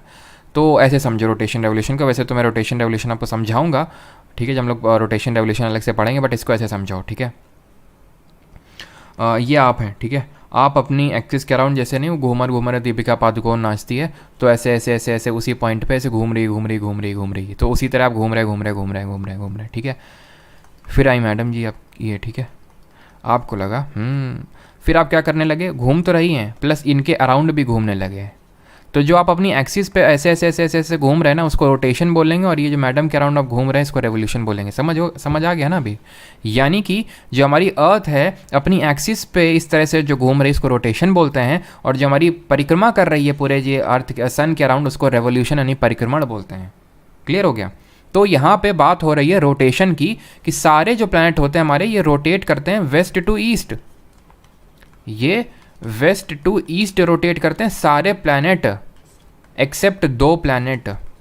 वो 2 प्लैनेट हैं वीनस एंड यूरेनस, यानी जिनकी नस निकली है वो आपके ईस्ट टू वेस्ट रोटेट करते हैं, यानी कि क्लॉकवाइज डायरेक्शन है। बाकी सारे वेस्ट टू ईस्ट, इसी को हम एंटी क्लॉकवाइज ही बोल देते हैं। ठीक है, या फिर काउंटर क्लॉकवाइज भी बोल देते हैं। ठीक है, तो बात एक ही है सारी चीज़ें, counter clockwise anti clockwise. But Venus और यूरेनस जो है आपके ईस्ट टू वेस्ट रोटेट करते हैं या फिर क्लॉकवाइज डायरेक्शन में रोटेट करते हैं। इज़ दैट क्लियर यहाँ तक सभी को? वीनस के बारे में हमने क्या फैक्ट पढ़ा कि ये सबसे हॉटेस्ट है, सबसे ब्राइटेस्ट है, मॉर्निंग स्टार, इवनिंग स्टार, और इसको अर्थ का ट्विन भी बोलते हैं बिकॉज सिमिलर है साइज और मास में। अगर इसके कंपैरिजन बात करें अर्थ के कंपैरिजन में तो सिमिलर है ये। ठीक है, और कुछ डिस्प्यूटेड चीज़ें हैं जिसको मैं लास्ट में डिस्कस करूंगा वो बाद में, ताकि उस कॉन्टिन्यूटी हमारी ना खराब हो। जैसे कि अर्थ के सबसे नज़दीक प्लैनेट कौन सा है, वो सारी भी हम चीज़ें बाद में लास्ट में डिस्कस करेंगे। ठीक है, तो वीनस आपको क्लियर हो गया पूरी? ये बताइए यहाँ तक किसी कोई डाउट तो नहीं है मरकरी और वीनस में? Then we shall proceed to अर्थ।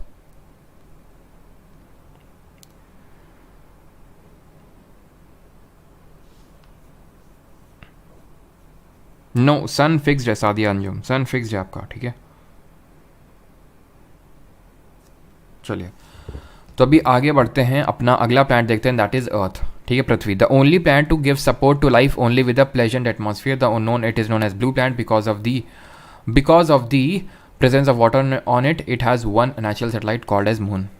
सबको पता ही है कि अभी तक अगर हम देखें तो लिवेबल प्लैनेट जहाँ पे लाइफ पॉसिबल है वो प्लैनेट हमारा अर्थ है।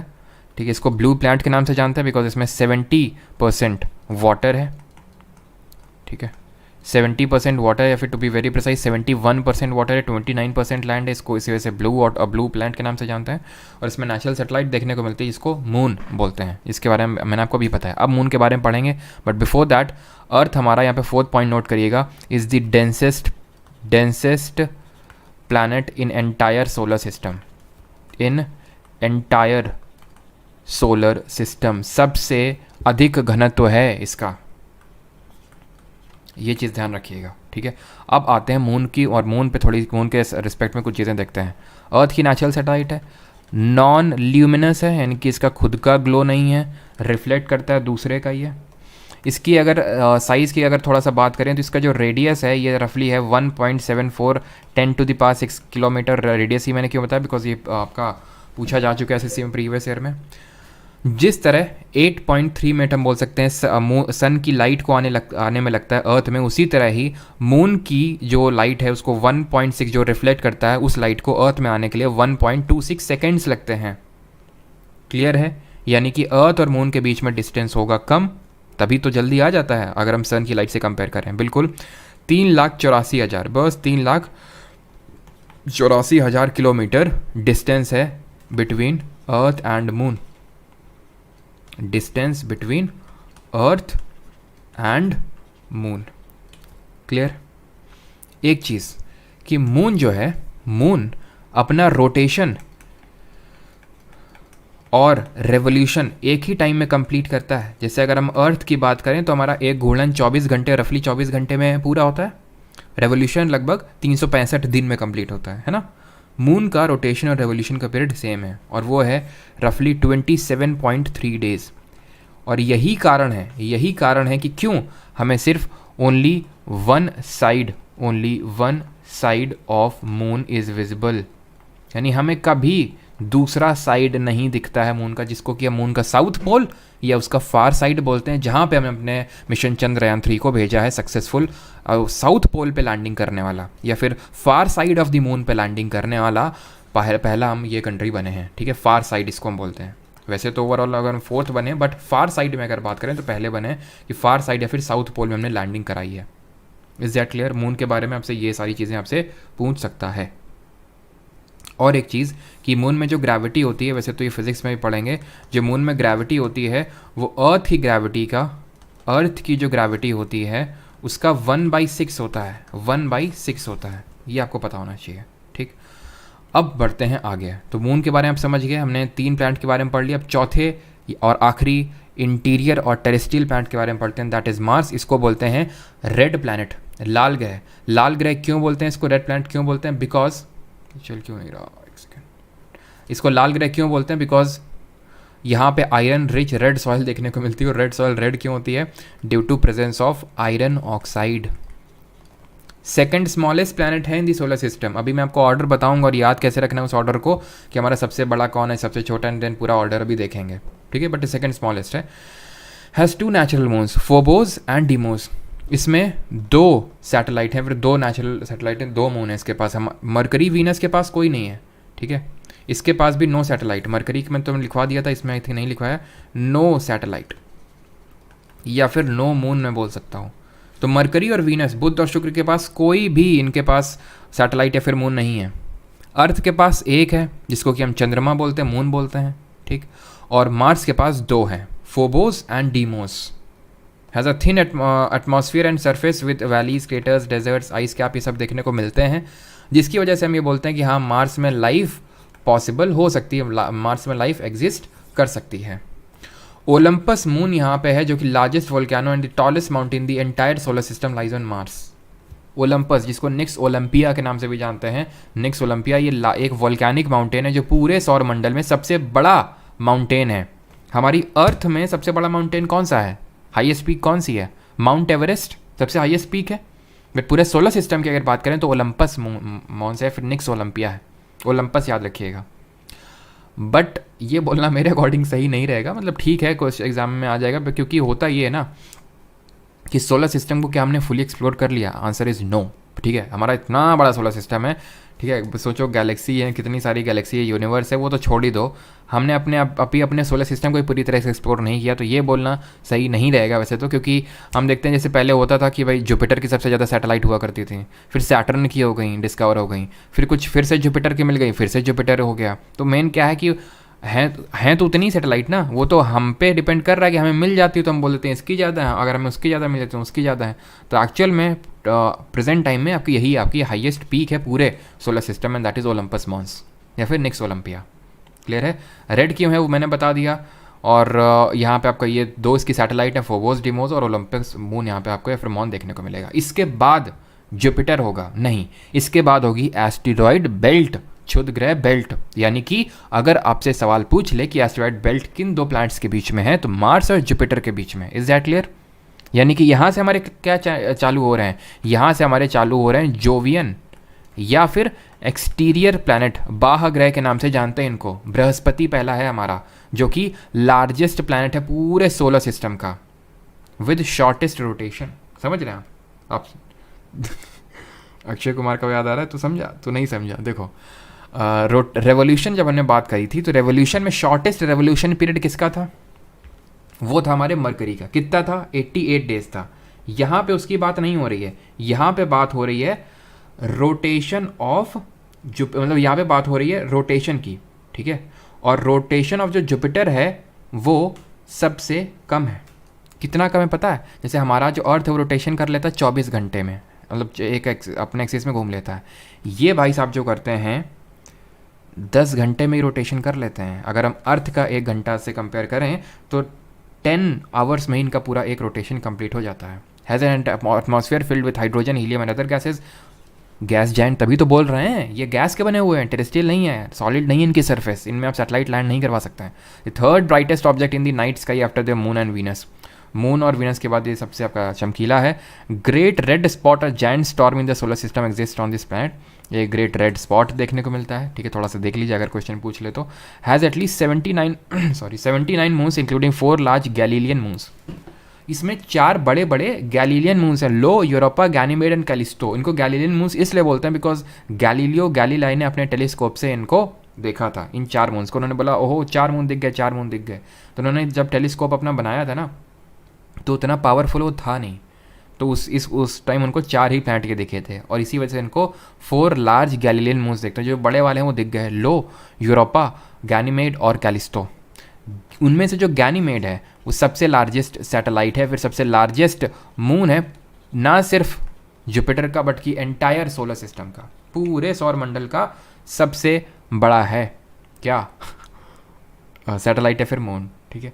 Ganymede is the largest among them. It has a nuclear ring around it. इसमें न्यूक्लियर रिंग, सॉरी न्यूक्लियर बोल रहा हूँ, अनक्लियर रिंग। अनक्लियर मतलब रिंग है बट क्लियरली दिखती नहीं है। अब जब सैटर्न के बारे में रिंग बताऊंगा ना, तब वहाँ पे रिंग के बारे में बताऊंगा, रिंग किसकी क्या बनी होती है। और एक चीज़ कि एट प्रेजेंट जितना मेरा नॉलेज है कि इसमें 92 मून्स है, नॉट 79, और उसके साथ ये अभी टॉप पे है, ठीक है?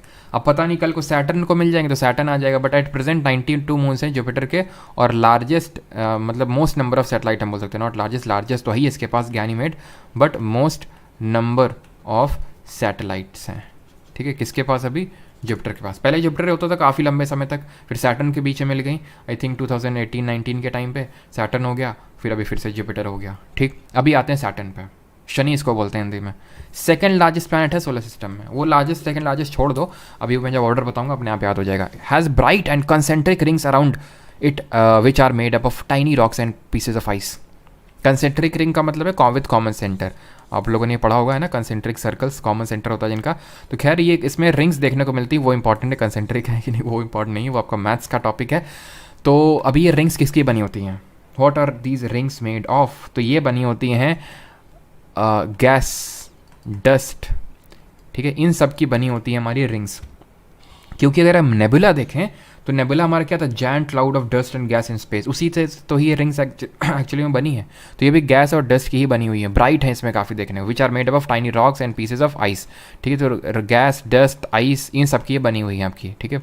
Saturn can float on water because it has less density than water. Let me tell you, it is the least dense planet. It is the least dense planet in the entire solar system, यानी कि इसका घनत्व पूरे सौर मंडल में सबसे कम है। सबसे ज़्यादा किसका था? पृथ्वी का, अर्थ का। सबसे कम इसका है। अब हम ये क्यों बोल रहे हैं पानी में तैरने लगेगा? तो देखिए हाइपोथेटिकली अगर हम स्पीकिंग है, हाइपोथेटिकली मतलब रियल में तो पॉसिबल नहीं है इस सारे प्लैनेट को हम उठा के लाएं और पानी में डुबोएं, देखें कि कौन डूबता है ना? तो सैटर्न को अगर मान लेते हैं हाइपोथेटिकली स्पीकिंग, अगर सारे प्लैनेट को पानी में डाला जाए तो एकमात्र प्लैनेट जो पानी में तैरता रहेगा वो सिर्फ सैटर्न ही है। उसका रीज़न ये है, कोई चीज़ तैरती क्यों है? जब उसकी डेंसिटी कम होती है, उस लिक्विड के कंपैरिजन में अगर बात करें तो उसकी डेंसिटी कम है। वाटर की जो डेंसिटी होती है वो 1 ग्राम/सेंटीमीटर क्यूब होती है, और उससे भी इसकी डेंसिटी आई थिंक 0.98 समथिंग कुछ है। तो ये फ्लोट करता रहता है, बाकी सारे प्लांट डूब जाएंगे। सबसे पहले कौन डूबेगा ज़रा बताइए कॉमेंट में। It has at least 82 moons and Titan is the largest among them. तो इसमें जो सैटर्न के पास जितने भी मून हैं उसमें से टाइटन सबसे लार्जेस्ट है, ठीक है। टाइटन सबसे लार्जेस्ट है सैटर्न में अगर हम बात कर रहे हैं उसकी, ठीक है। और क्या, हाँ सबसे पहले हमारा अर्थ डूबेगा, ठीक है, क्योंकि वो सबसे डेंसेस्ट प्लैनेट है। Is that clear? अब ये तो हमारे दो हो गए गैस जाइंट्स, ठीक है। अब आते हैं आइस जाइंट्स पे। It has the third largest planetary radius and fourth largest planetary mass in the solar system. वो अब छोड़ दीजिए, अभी ग्रीनिश होता है कलर में, इसी वजह से इसको ग्रीन प्लानट बोलते हैं। ग्रीनिश इसलिए होता है बिकॉज यहाँ पे मेथेन गैस देखने को मिलती है, इस वजह से इसके एटमॉस्फेयर मेथेन देखने को मिलती है, इस वजह से ग्रीन प्लानट है। इसको विलियम हर्शल ने डिस्कवर किया था 1781 में। आइस जायंट बुलाया जाता है। The atmosphere of Uranus is compose of hydrogen helium primarily, but it also contains more water, ammonia और मेथेन भी ऐड कर लीजिएगा। Has coldest planetary atmosphere in the solar system. Rotates clockwise on its axis like Venus but unlike other planet. मैंने आपको बताया था दो ही planet है हमारे एंटायर सोलर सिस्टम में जिनके नाम है नस है, वीनस और यूरेनस, जो ईस्ट टू वेस्ट या फिर क्लॉकवाइज डायरेक्शन में रोटेट कर रहे हैं। बाकी सारे प्लैनेट काउंटर क्लॉकवाइज या फिर वेस्ट टू ईस्ट रोटेट कर रहे हैं। ऑल्सो इसको रोलिंग या फिर लॉप साइडेड प्लैनेट के नाम से भी जाना जाता है due to its huge tilt. Tilt का मतलब क्या है? टिल्ट का मतलब है झुका हुआ है, ठीक है। जैसे कि नज़र जो है ना, तेरी नज़र झुकी झुकी, वैसे ही इसका एक्सिस है झुका झुका। कितना झुका है? 90 डिग्री। वैसे तो 90 डिग्री से भी ज़्यादा झुका है तकरीबन, if I am not wrong 98 degree झुका हुआ है। ऐसा लगता है कि रोल कर रहा है, ऐसा लगता है कि ये प्लैनेट रोल कर रहा है। यहाँ पे आप देखिए, ये आप देख पा रहे होंगे यहाँ पे, ये इसकी एक्सिस कुछ इस तरह से, ऐसा लग रहा है कि वो जब घूम रहा है सन के अराउंड तो रोल कर रहा है, ठीक है। ये आप यहाँ पे देखिए, ये भी टिल्टेड है। अगर हम ऐसे देखें तो ये भी कुछ ना कुछ टिल्टेड है, ये भी कुछ टिल्टेड है, ठीक है। हमारी अर्थ भी टिल्टेड है, हम पढ़ेंगे 23.5 डिग्री हमारी अर्थ टिल्टेड है। अब कुछ लोगों का आंसर क्वेश्चन आता है कि सर टिल्टेड क्यों है, सीधी क्यों नहीं है? एग्जैक्टली तो किसी को नहीं पता, कोई बैठ के देख नहीं रहा था, लेकिन ये माना जाता है कि कोई एस्टेरॉयड इससे हिट किया और इसने इसका जो एक्सिस है उसको टिल्ट कर दिया। तो ये इनके जो एक्सिस टिल्टेड है उसका रीज़न ये हो सकता है, ठीक है, अगर आपसे पूछ ले। बट अर्थ का हमारा 23.5 डिग्री है। बाकी सारी चीज़ें हम लोग कल डिस्कस करेंगे कि अर्थ का कितना टिल्ट है, रोटेशन, रेवोल्यूशन, लैटिट्यूड, लॉन्गिट्यूड, ये सारी चीज़ें बड़ा मजा आएगा आपको पढ़ने में, बहुत मजा आएगा, ठीक है। तो 23.5 डिग्री है ये, ठीक है। ज्योग्राफी में आपको बता रहा हूँ कि आप एकदम, जिन लोगों का ज्योग्राफी से डर लगता है ना, एकदम प्यार हो जाएगा आपको ज्योग्राफी से, ठीक है। उसको आप भूल जाएंगे और आप ज्योग्राफी से प्यार करेंगे फिर। तो 23.5 डिग्री टिल्टेड है, उसी तरह हमारा ये 98 डिग्री टिल्टेड है। इसी वजह से इसको हम रोलिंग प्लैनेट बोलते हैं, बिकॉज ऐसा लगता है कि रोल कर रहा है अपनी एक्सिस पे। ये नेपच्यून लास्ट प्लैनेट है हमारा, farthest planet from the sun, ice giant है। एटमॉस्फेयर प्राइमरली हाइड्रोजन और हीलियम का बना हुआ है, ब्लूइश है कलर में due to the presence of methane. वो हमारा है ग्रीन, ठीक है, जो हमारा यूरेनस है। फोर्थ लार्जेस्ट प्लैनेट है and the third most massive, ये अभी नहीं पढ़ना है। Discovered by Johan Galle and urban. अब गैल से मुझे एक चीज़ याद आई एंड दैट इज़, चलो अभी इसको इसके बारे में बता देते हैं, उसके बाद आते हैं उस पर, नहीं तो फिर ये बीच में छूट जाएगा। Johann Galle and Urbain Le Verrier in 1846 the only planet in the solar system found by mathematical predictions के द्वारा इसको डिस्कवर किया गया। इसमें 14 सैटेलाइट हैं। फेमस इसका मून है ट्राइटन, ठीक है। तो बस याद रखिएगा टाइटन किसका है? सैटर्न का है, और ट्राइटन आपका है नेपच्यून का। इस दैट क्लियर? अब यहाँ तक किसी कोई डाउट हो तो पूछ लो। बाकी प्लूटो की अगर बात, चलो प्लूटो भी लगे हाथ बता देते हैं। प्लूटो ये planet no more a planet, ठीक है, it is no more a planet. 2006 में इंटरनेशनल एस्ट्रोनॉमिकल यूनियन की बैठक हुई थी, उसमें इसको हटा दिया गया था। प्लूटो को अब डॉफ प्लैनेट बोलते हैं, छोटा, ठीक है। And now it is a member of Kuiper belt. Kuiper belt क्या वो भी समझते हैं। Kuiper belt is a spherical boundary outside the orbit of Neptune containing और number of asteroid, rock and comets. ये थी हमारी एस्टेरॉइड बेल्ट, ठीक है। ये जो आप देख पा रहे हैं ना, ये वाली, ये इसको बोलते हैं क्यूपर बेल्ट, ठीक है। जब सारे हमारे प्लैनेट ख़त्म हो जाते हैं तब हमारी चालू होती है क्यूपर बेल्ट बियॉन्ड नेपच्यून। यहीं पे हमारा क्या, यहीं पे हमारा प्लूटो इसके बियॉन्ड में। क्लियर है यहाँ तक सभी को? अब किसी कोई डाउट हो तो पूछ लो।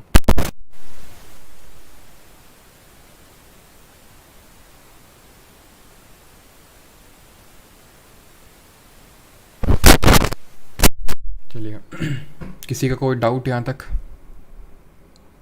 एक बार मैं देख लेता हूँ कुछ मिस तो नहीं हो गया यहाँ पे? सैटर्न में, सैटर्न के रिंग्स मिस हो गई थी, वही मैं बताना चाह रहा था। सैटर्न के रिंग्स ध्यान रखिएगा 1655 में, 1655 में, ठीक है। एक हमारे साइंटिस्ट हुए जिनका, या फिर जोग्राफिस्ट हुए जिनका नाम था हाइजेंस, ठीक है, HU, ध्यान देख लीजिएगा, आई थिंक स्पेलिंग यही होगी, हाइजेंस, ठीक है, हाइजेंस। और मतलब उन्होंने इसके रिंग्स को डिस्कवर किया, ठीक है, डिस्कवर।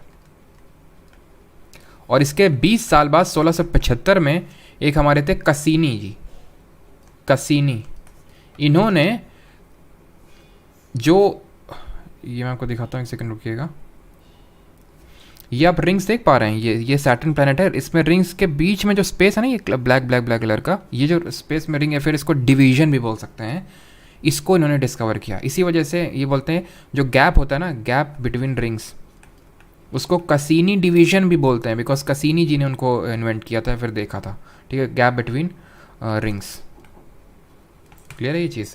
तो हाइजेंस ने 1655 में डिस्कवर किया रिंग्स को, 1675 में कसीनी जी ने जो गैप बिटवीन द रिंग्स है उसको किया, ठीक है। और यहाँ पे कुछ छूट तो नहीं रहा, एक बार देख लेते हैं। Uranus, okay, Neptune. और एक चीज़, हाँ, यूरेनस में ध्यान रखिएगा, it is the coldest planet, ठीक है, ये आपका कोल्डेस्ट है। नेपच्यून सबसे दूर है, ऐसे याद रखो, ऐसे याद रखो। मरकरी सबसे पास है, लेकिन वो सबसे गर्म नहीं, उसके अगले वाला सबसे गर्म है, कौन? वीनस। नेपच्यून सबसे दूर है, लेकिन वो सबसे ठंडा नहीं, उसके पहले वाला जो सबसे है यूरेनस, वो सबसे ठंडा है, ठीक है। और कुछ यहाँ पे, चलिए अब मैं आपका डाउट एक बार ले लेता हूँ, फिर हम लोग क्वेश्चन इस पर बेस्ड करते हैं, ठीक है।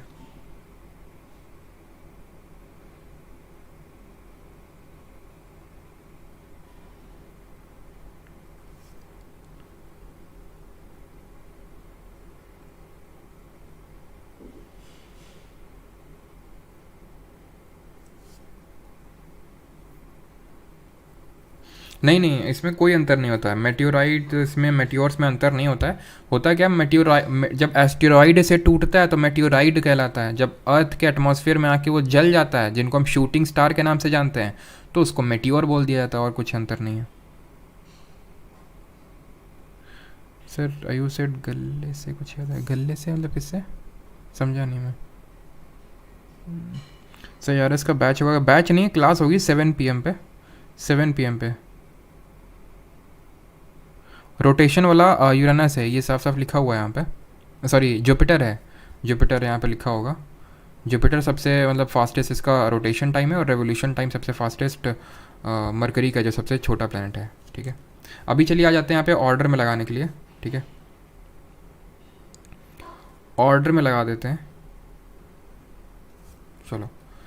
तो इनको ऑर्डर में लगा देते हैं, एक सेकेंड, कि अगर आपसे पूछ ले कि बढ़ते से घटते, घटते से बढ़ते, इस टाइप का अगर क्वेश्चन बन जाए, तो इसके लिए ट्रिक बोल रहे, फिर जो भी आपने एक उसका नाम सुना होगा, जे स्टार करके एक सिंगर है ना, सुना है तुम लोगों ने वो गाना सुना होगा, मैं तेरा इस तरह से, है ना, सुना है ना सबने। अब मैं आगे नहीं बोलना चाहूँगा, बिकॉज काफ़ी लोगों ने ईयरफोन नहीं लगाए होते हैं, और उन लोगों को फिर मतलब गुस्सा हो जाते हैं वो लोग।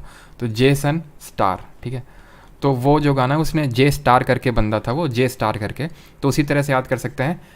जे तो भाई मैंने मतलब ऐसे याद रखा था, बाकी आप भी अपनी ट्रिक बना सकते हैं, बाकी और भी ट्रिक्स आप देख लेना, काफ़ी सस्ते दामों में मिल जाती हैं, काफ़ी इसकी ट्रिक्स होती हैं, ठीक है। ट्रिक्स तो उनकी नहीं मिलती हैं जो आपके एग्जाम में क्वेश्चन पूछे जाते हैं, ठीक है। और मेरा टारगेट वाईटी शॉर्ट्स के थ्रू यही रहता है कि उन चीज़ों की ट्रिक डाली जाए जिनकी ट्रिक्स अवेलेबल नहीं, जिनको याद करना मुश्किल है, जिनकी ट्रिक आपको यूट्यूब में नहीं मिलेगी। तो जेसन और जेसन EVM, ठीक है, जेसन EVM मरकरी, इस तरह से हमें याद रखना है। जे से हमारा जुपिटर, सबसे जो बड़ा प्लैनेट है। एस से है हमारा सैटर्न, इसको हिंदी में बृहस्पति बोलते हैं, सैटर्न यानी शनि, ठीक है, जो कि हमारा सबसे लीस्ट डेंस प्लैनेट है। यूरेनस देन हमारा आता है, जो कि हमारा कोल्डेस्ट प्लैनेट है, ग्रीन प्लैनेट है, रोलिंग प्लैनेट है। नेपच्यून देन आता है, जिसको हम इसको अरुण बोलते हैं, इसको वरुण बोलते हैं, नेपच्यून, ठीक है। देन यहाँ पे ये तो हमारे क्या हो गए, जोवियन प्लैनेट हो गए सारे। आप समझ पाए कि जोवियन जो प्लैनेट हैं एक्सटीरियर वाले हैं, वो कलेक्टिवली बड़े हैं इन चारों इंटीरियर या फिर टेरेस्ट्रियल प्लैनेट से। इंटीरियर प्लैनेट में सबसे बड़े की अगर बात करें, आपसे इस तरह से क्वेश्चन बन सकता है कि भाई जोवियन प्लैनेट में सबसे छोटा कौन है? नेपच्यून है जोवियन में। वैसे तो सबसे छोटा मरकरी है, बुध है, लेकिन जोवियन में सबसे छोटा ये है। वैसे तो सबसे बड़ा जुपिटर है, लेकिन इंटीरियर या फिर टेरेस्ट्रियल प्लैनेट में सबसे बड़ा हमारा अर्थ है। Blue planet, densest planet. We say आपका वीनस यानी शुक्र, ब्राइटेस्ट स्टार है ना, सबसे ब्राइटेस्ट प्लैनेट, ब्राइटेस्ट हो गया आपका, सबसे हॉटेस्ट हो गया morning star, evening star, twin sister of अर्थ, ठीक है। मरकरी है, सॉरी ये आपका मार्स है जिसको मंगल ग्रह बोलते हैं, रेड प्लैनेट के नाम से जानते हैं, फोबोस, डिमोस, निक्स, ओलंपिया। और मरकरी हमारा, मरकरी है सबसे छोटा हमारा प्लैनेट है, ठीक है। और वीनस और मरकरी की कोई नेचुरल सैटेलाइट, कोई प्राकृतिक उपग्रह नहीं है। क्लियर है? अब लगा लें इसके क्या क्वेश्चंस, चलिए इनके आ जाते हैं अब इनके क्वेश्चंस पे, ठीक है। और एक एक करके अब देखते हैं क्वेश्चंस जिसमें पूछे गए। चलिए, तो ये हमारा सोलर सिस्टम है जिसको हम पूरा पढ़ चुके हैं कि सन है और सारी चीज़ें हम लोग देख चुके हैं। अब क्वेश्चन है आपका पहला यहाँ पे, ये who among the following discovered the concept of expanding universe. किसने एक्सपैंडिंग यूनिवर्स का कॉन्सेप्ट दिया? एडविन हबल, कार्ल एडवर्ड सगन, चार्ल्स मेजर या फिर टाइको ब्राहे? बताइए किसने दिया। मैंने आपको अगर याद हो आपको तो मैंने क्या बताया था, लेमाइटर और हबल टेलीस्कोप, हबल्स लॉ याद आया कुछ? गैलेक्सीज जो है हमारी वो और दूर जा रही हैं और दूर जा रही हैं और दूर जा रही हैं, ठीक है।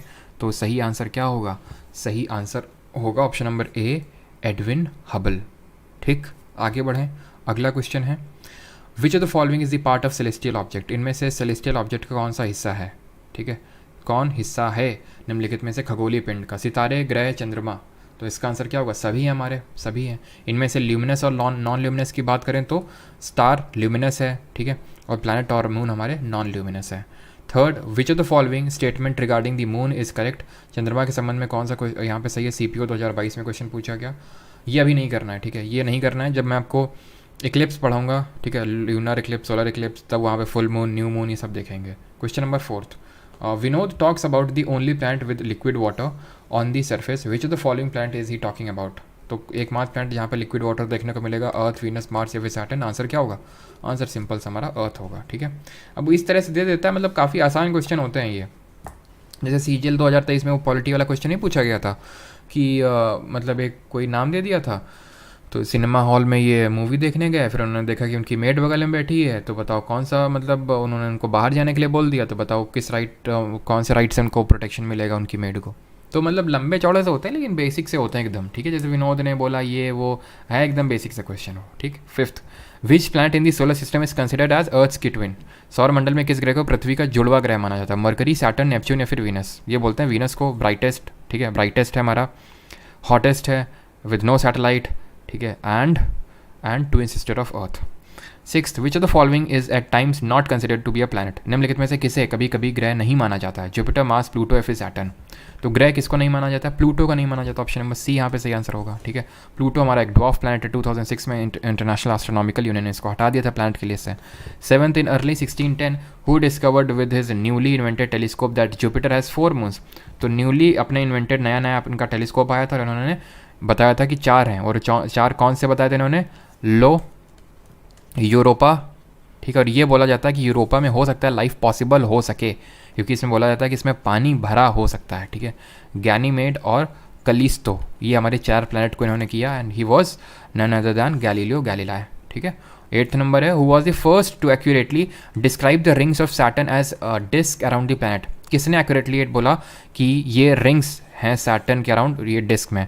युकावा, गैलीली, ह्यूजेंस या फिर कसीनी? बताइए। तो गैलीलियो जी ने मतलब चलते सर यूरोपा में, हाँ चलते हैं, अभी क्लास खत्म होने तो फिर चलते हैं दोनों लोग, ठीक है। तो गैलीलियो गैलीलाई, और रेडी करो, ठीक है, और ध्यान रखना थोड़ा खाना वाना ले लेना, ठीक है, थोड़ा टाइम लग जाएगा वहाँ पहुँचने में। तो गैलीलियो गैलीलाई की अगर बात करें, उन्होंने कोशिश तो करी, लेकिन 1655 यहाँ पे स्पेसिफिकली इसने दे दिया है, और एक्चुअल में देखा जाए तो हाइजेंस जी ने रिंग्स वो करी थी, हाइजेंस जी ने, ठीक है। कसीनी जी ने क्या किया था 1675 में? कसीनी डिवीजन, यानी जो डिवीजन है, जो गैप है बिटवीन द रिंग्स, उसको किया था। And let me tell you, ये भी पूछा गया CGL 2022 में, और एक और एग्जाम में आई थिंक रिसेंट में CPO में पूछा गया था, ये पिछला वाला जो हुआ था, ठीक है। अगले पे आते हैं 9th, with scientist thought of the concept of steady state of the universe. तो स्टेडी स्टेट थ्योरी किसने दी थी, ये आपसे पूछ रहा है। फ्रेड हॉयल, हेरोल्ड जेफरी, पीट साइमन लैपलेस या फिर एडविन हबल। आप यहाँ पे इस क्वेश्चन को एलिमिनेशन से भी कर सकते हैं, आराम से एलिमिनेशन से हो सकता है, जरा करिए इसको। एडविन हबल, हबल्स टेलीस्कोप, याद है आपको? एडविन हबल, हबल जी ने क्या बताया था, अभी हमने देखा था।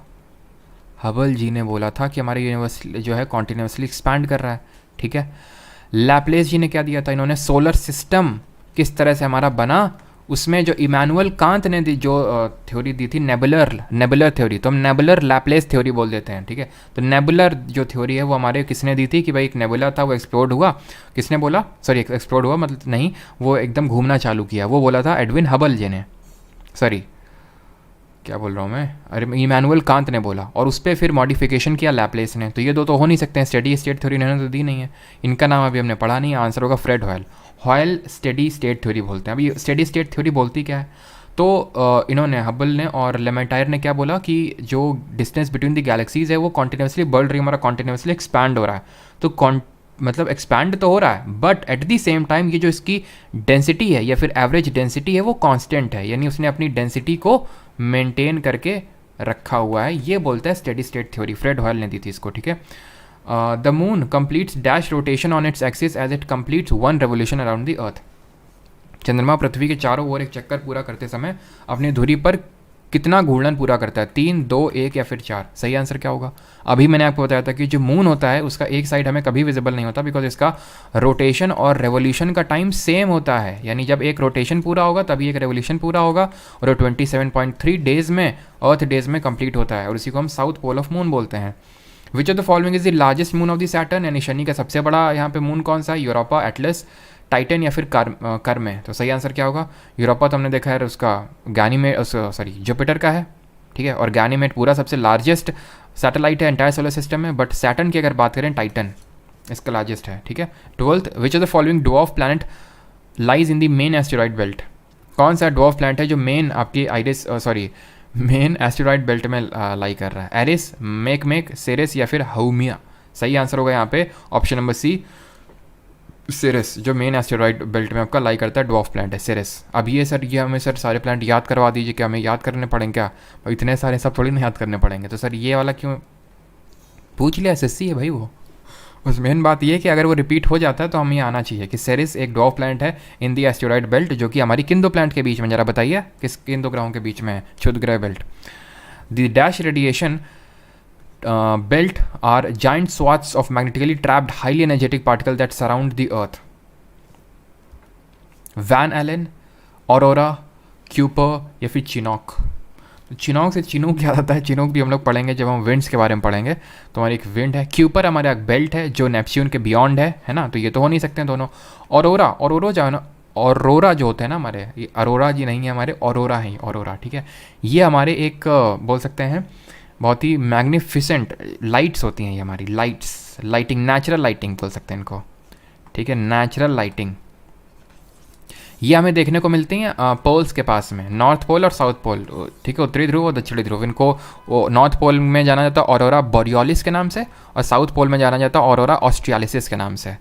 तो ऑरोरा भी नहीं है, आंसर होगा इसका option number A, Van Allen. Aurora create कैसे होते हैं? ये अर्थ का जो मैग्नेटोस्फीयर है ना उसके साथ, मतलब अर्थ का मैग्नेटोस्फीयर ये इंटरैक्ट होता है, और उसकी वजह से यहाँ पे आपको नेचुरल लाइटिंग, ग्रीन, ब्लू, इस तरह से बहुत बढ़िया शानदार आप देखना, और सर्च करके अगर आपने नहीं देखा है तो देखिएगा, बहुत ही शानदार लाइटिंग होती है। तो वैन एलन इसका सही आंसर होगा, ठीक है।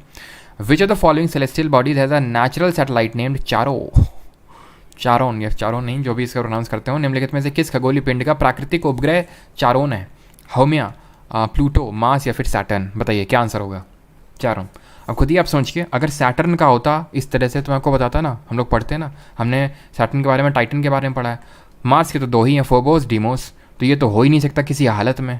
आंसर होगा इसका Pluto, option number B, Pluto का ये चारोन है ना, चारोन या फिर जो भी प्रोनाउंस करता हूँ, ठीक है। तो what do you call one of the most famous constellations that we can see during summer time in the early part of the night? Summer के टाइम में early part of the night हमें दिखता है कैसियोपेला, Ursa major, Orion या फिर Ursa major. दो बार हो गया क्या? और सॉरी उर्सा माइनर, उर्सा नाबालिग।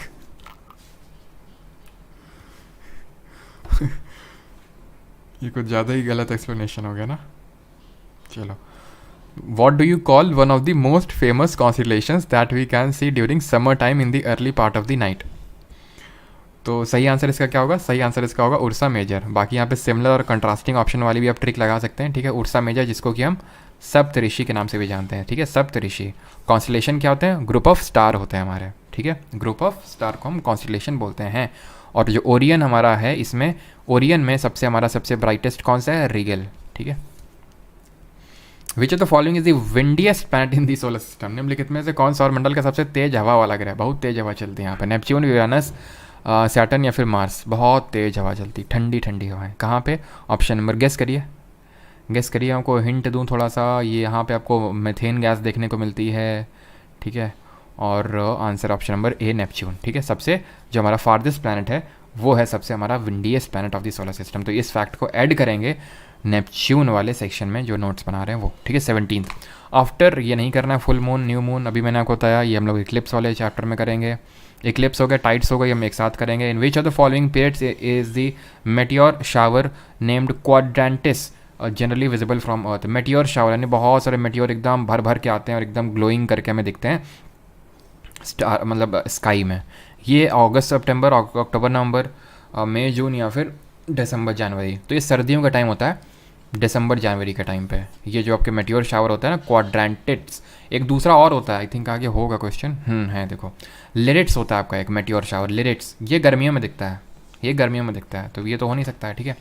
बी सीन फ्रॉम अर्थ। अब जब मैं गर्मी और सर्दी बोलता हूँ ना, तो ऑस्ट्रेलिया वालों के लिए अलग सेंस हो जाएगा इसका, बिकॉज जब हमारे यहाँ गर्मी होती है तो ऑस्ट्रेलिया में सर्दी होती है, जब ऑस्ट्रेलिया में गर्मी होती है तो हमारे यहाँ सर्दी होती है। तो बट हम यहाँ पे नॉर्दर्न हेमिस्फीयर के पर्सपेक्टिव से बात कर रहे हैं। और क्यों बात कर रहे हैं ये सारी चीज़ें, हम जब रोटेशन रेवोल्यूशन पढ़ेंगे तब आपको पता चलेगा क्यों जब हमारे यहाँ सर्दी पड़ती है तो ऑस्ट्रेलिया के जंगलों में आग लग रही होती है, क्यों जब हमारे यहाँ लोग पूरे कपड़े यहाँ पे पहन के रजाई में घुसे होते हैं तो क्यों ऑस्ट्रेलिया में लोग बीच में। खैर चलो वहीं पे फुल स्टॉप करते हैं। तो आंसर इसका होगा ऑप्शन नंबर ए, अप्रैल, ठीक है। अप्रैल यहाँ पे सही आंसर होगा। लिरिट्स अप्रैल में और क्वाड्रेंटिट्स दिसंबर जनवरी के टाइम पे।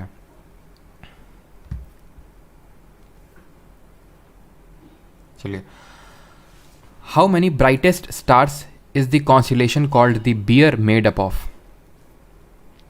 3, 7, 5 या फिर 9? सही आंसर होगा इसका ऑप्शन नंबर बी, 7। इसको हम बोलते हैं, इस कॉन्स्टेलेशन को ग्रेट बियर के नाम से भी जाना जाता है, ठीक है, ठीक है। हाँ, इसी मतलब ये नाम सुन के मैं सोचना ग्रेट बियर, रेड बियर, मतलब वही सप्तऋषि जी हैं अपने, और कोई नहीं है ये, ठीक है। ये उर्सा मेजर जो है ना, मतलब ये उसी का ही आप पार्ट बोल सकते हो, वही है, ठीक है। क्लियर है? चलिए आगे बढ़ें। चलो अगला देखते हैं। विच of the following planet has the most number of moons? इनमें से सबसे ज़्यादा किसके ग्रह हैं यहाँ पे, किसके सबसे ज़्यादा चंद्रमा है? जुपिटर, सैटर्न, यूरेनस या फिर नेपच्यून? तो अभी हम लोगों ने देखा वो डिपेंड करता है कि किसके हमने डिस्कवर कर लिया। अभी करंट में जुपिटर का चल रहा है, तो आंसर यहाँ पे ऑप्शन नंबर ए हो जाएगा, जुपिटर। बाकी वो डिपेंड करता है कब किसके हम डिस्कवर कर लें, ठीक है। चलो 7, 7, 7 यहाँ मेरा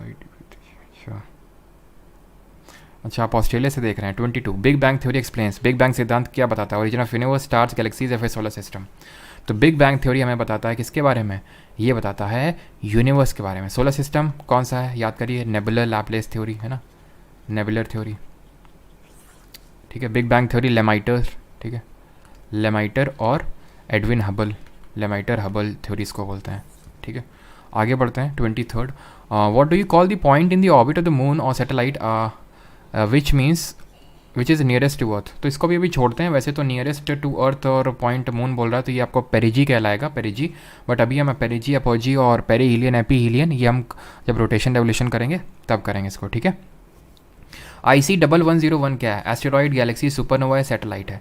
तो जब भी इस तरह के नाम आपको दिख जाए ना, IC1101 कोई कोड टाइप हो, तो ये एस्टेरॉइड, अगर आपको ना समझ में सीधे एस्टेरॉइड मारना, ठीक है। अगर कभी भी पूछ ले, ये होता क्या है, कभी हम करंट में न्यूज़ में आ जाते हैं कि जैसे कि डिस्कवर हो जाता है कि हमने एक एस्टेरॉइड डिस्कवर कर लिया। अब इसी कोई ऐसा था एक एस्टेरॉइड जिसका नाम पंडित जसराज जी के नाम पर रख दिया गया 2019 पे, ठीक है। दी अप्रोव ये भी नहीं करना है। टू न्यू मून और फुल मून अभी सब हम बाद में करेंगे। What is the radius of moon बताइए? ये अभी मैंने आपको करवाया कि रेडियस ऑफ मून यानी कि जो चंद्रमा है उसकी त्रिज्या कितनी है।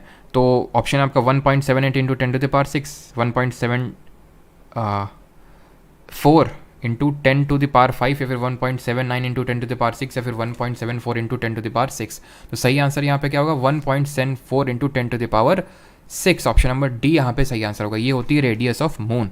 और हमारा जो सन है उसका डायमीटर अर्थ के कंपैरिजन में कितना है, 109 टाइम्स है। ठीक है, आगे बढ़ते हैं।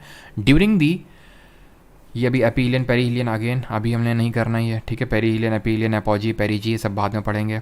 Which planet is made up of thick white and yellowish clouds of sulphuric acid? कौन सा ग्रह सल्फ्यूरिक एसिड के घने सफ़ेद और पीले बादलों से बना है? मार्स, यूरेनस, नेपच्यून या फिर वीनस? तो अभी मैंने आपको बताया था ये वीनस हमारा सबसे गर्म ग्रह है। क्यों? क्योंकि वहाँ पर thick clouds of H2SO4 and CO2 gas देखने को मिलते हैं जो हीट को ट्रैप कर लेते हैं बहुत तेज़ी के साथ। अगला क्वेश्चन है 29 नंबर।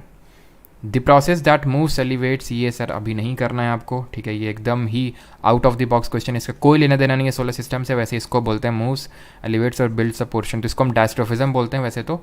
ठीक है, जो मेंस वाले हैं वो कर लें, बाकी जो CGL 24 वाले वो अभी बिल्कुल भी इसको मत देखना।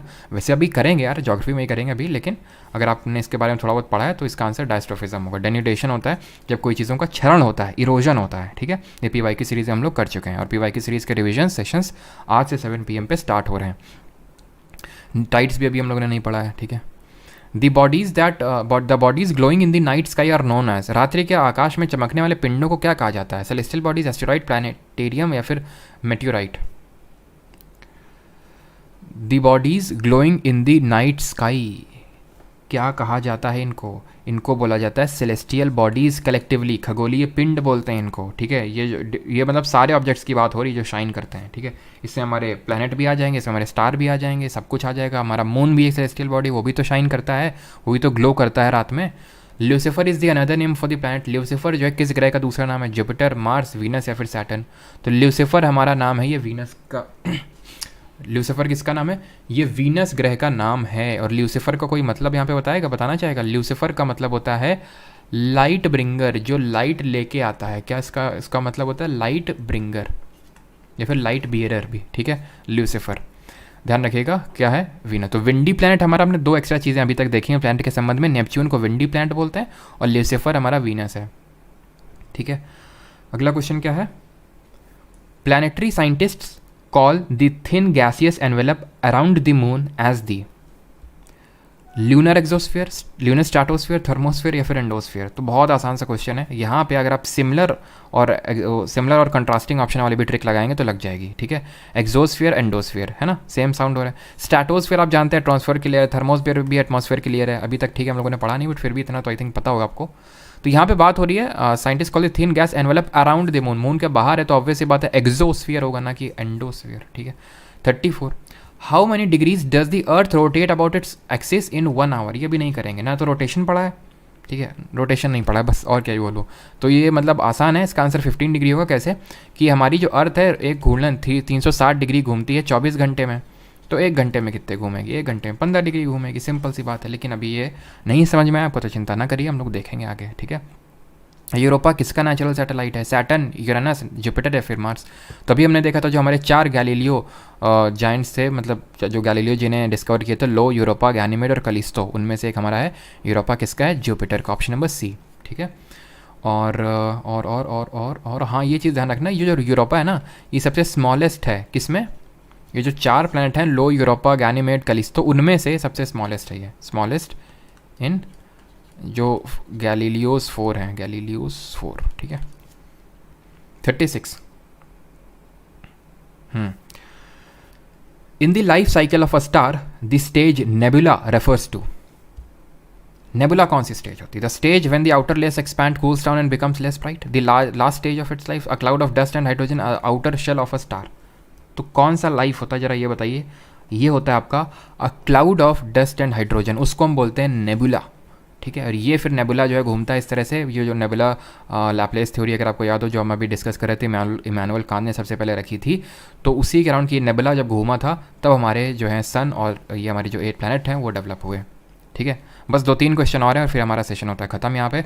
विच of the following planet is not a Jovian planet? निम्नलिखित में से कौन सा ग्रह एक उल्लासपूर्ण ग्रह नहीं है?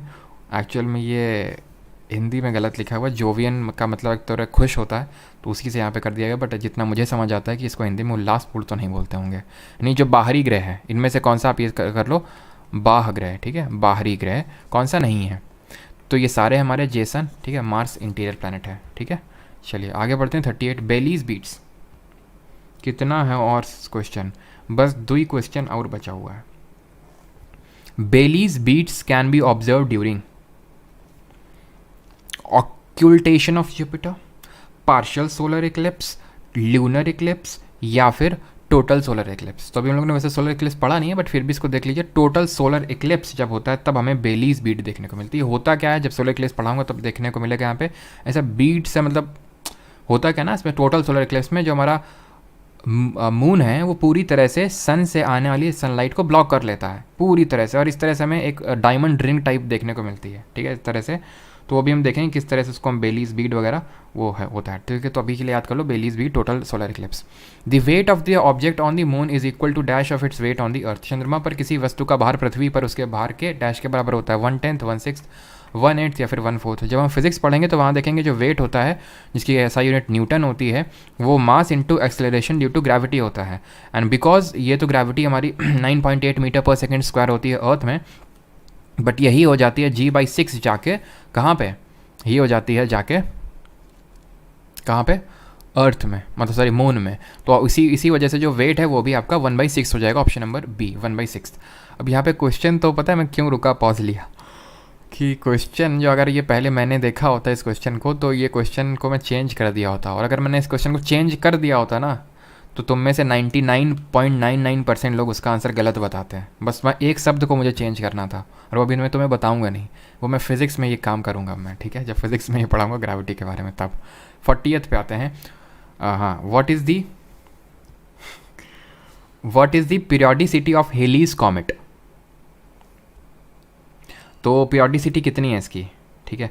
पीरियोडिसिटी का मतलब होता है हेलीज कॉमेट कब कब रिटर्न करता है, कितने साल बाद रिटर्न करता है। 30 से 31 साल में रिटर्न करता है, 45 से 46 साल, या फिर 85 से 86, या फिर आपका 75 से 76 साल बाद। तो ये आपका रफली 76 साल बाद लौटता ही है। कॉमेट जो होता है ना, हमें कॉमेट ये काफ़ी ब्राइट कॉमेट होता है, 76 साल बाद देखने को मिलता है, 75 से 76 साल।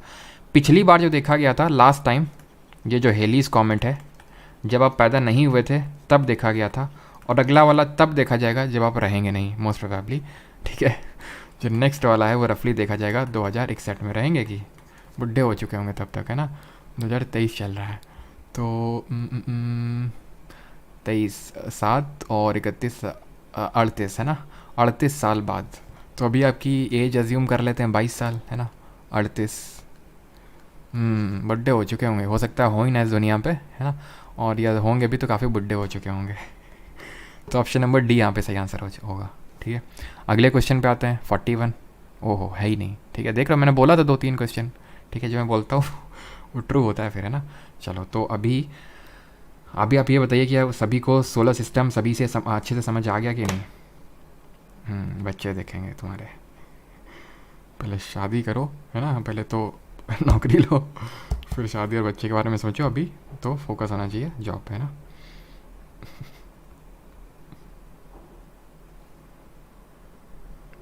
शिवम कुमार तुम समझ गए लेकिन अभी इन लोगों को बताना मत, ठीक है।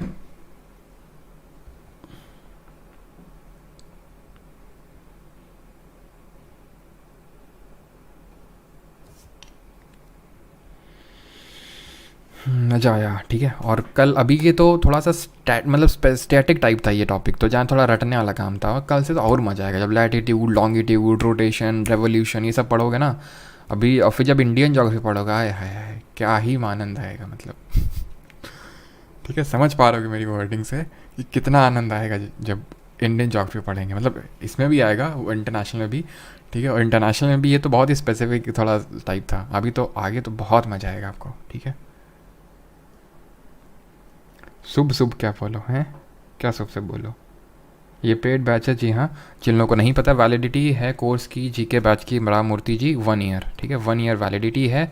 और ये जिन लोगों को नहीं पता है, ये पेड बैच की क्लासेस हैं जो फ्री लाइव स्ट्रीम हो रही है यूट्यूब पे, ठीक है। और इनकी जो रिकॉर्डिंग है, इनके 100 नोट्स हैं इंग्लिश हिंदी दोनों में, और नोट्स बहुत ही प्रॉपर हैं, ठीक है, वो आप देख सकते हैं। वो जो लोग हैं इंग्लिश और हिंदी मीडियम को उन्हें पता है किस तरह के नोट्स मिलते हैं, तो वो सारे आपको परमार एकेडमी ऐप, जिसका लिंक डिस्क्रिप्शन में मिल जाएगा, तो वहाँ पे आपको ये मिल जाएंगे। और वहीं पे आपको एप्लीकेशन पे ही परमार से जीके बैच करके देखने को मिलेगा, उसी के अंदर ये सारी चीज़ें आपको मिल जाएंगी। ऑलराइट, मिलते हैं कल at the same time. Thank you to all, धन्यवाद सभी को। और शाम को होगा PYQ सेशन का हम लोग का लेक्चर, ठीक है। शाम को होगा हम लोग का PYQ सेशन, ठीक है। फाइनली सर जी को देखी, मतलब कहाँ पे भाई?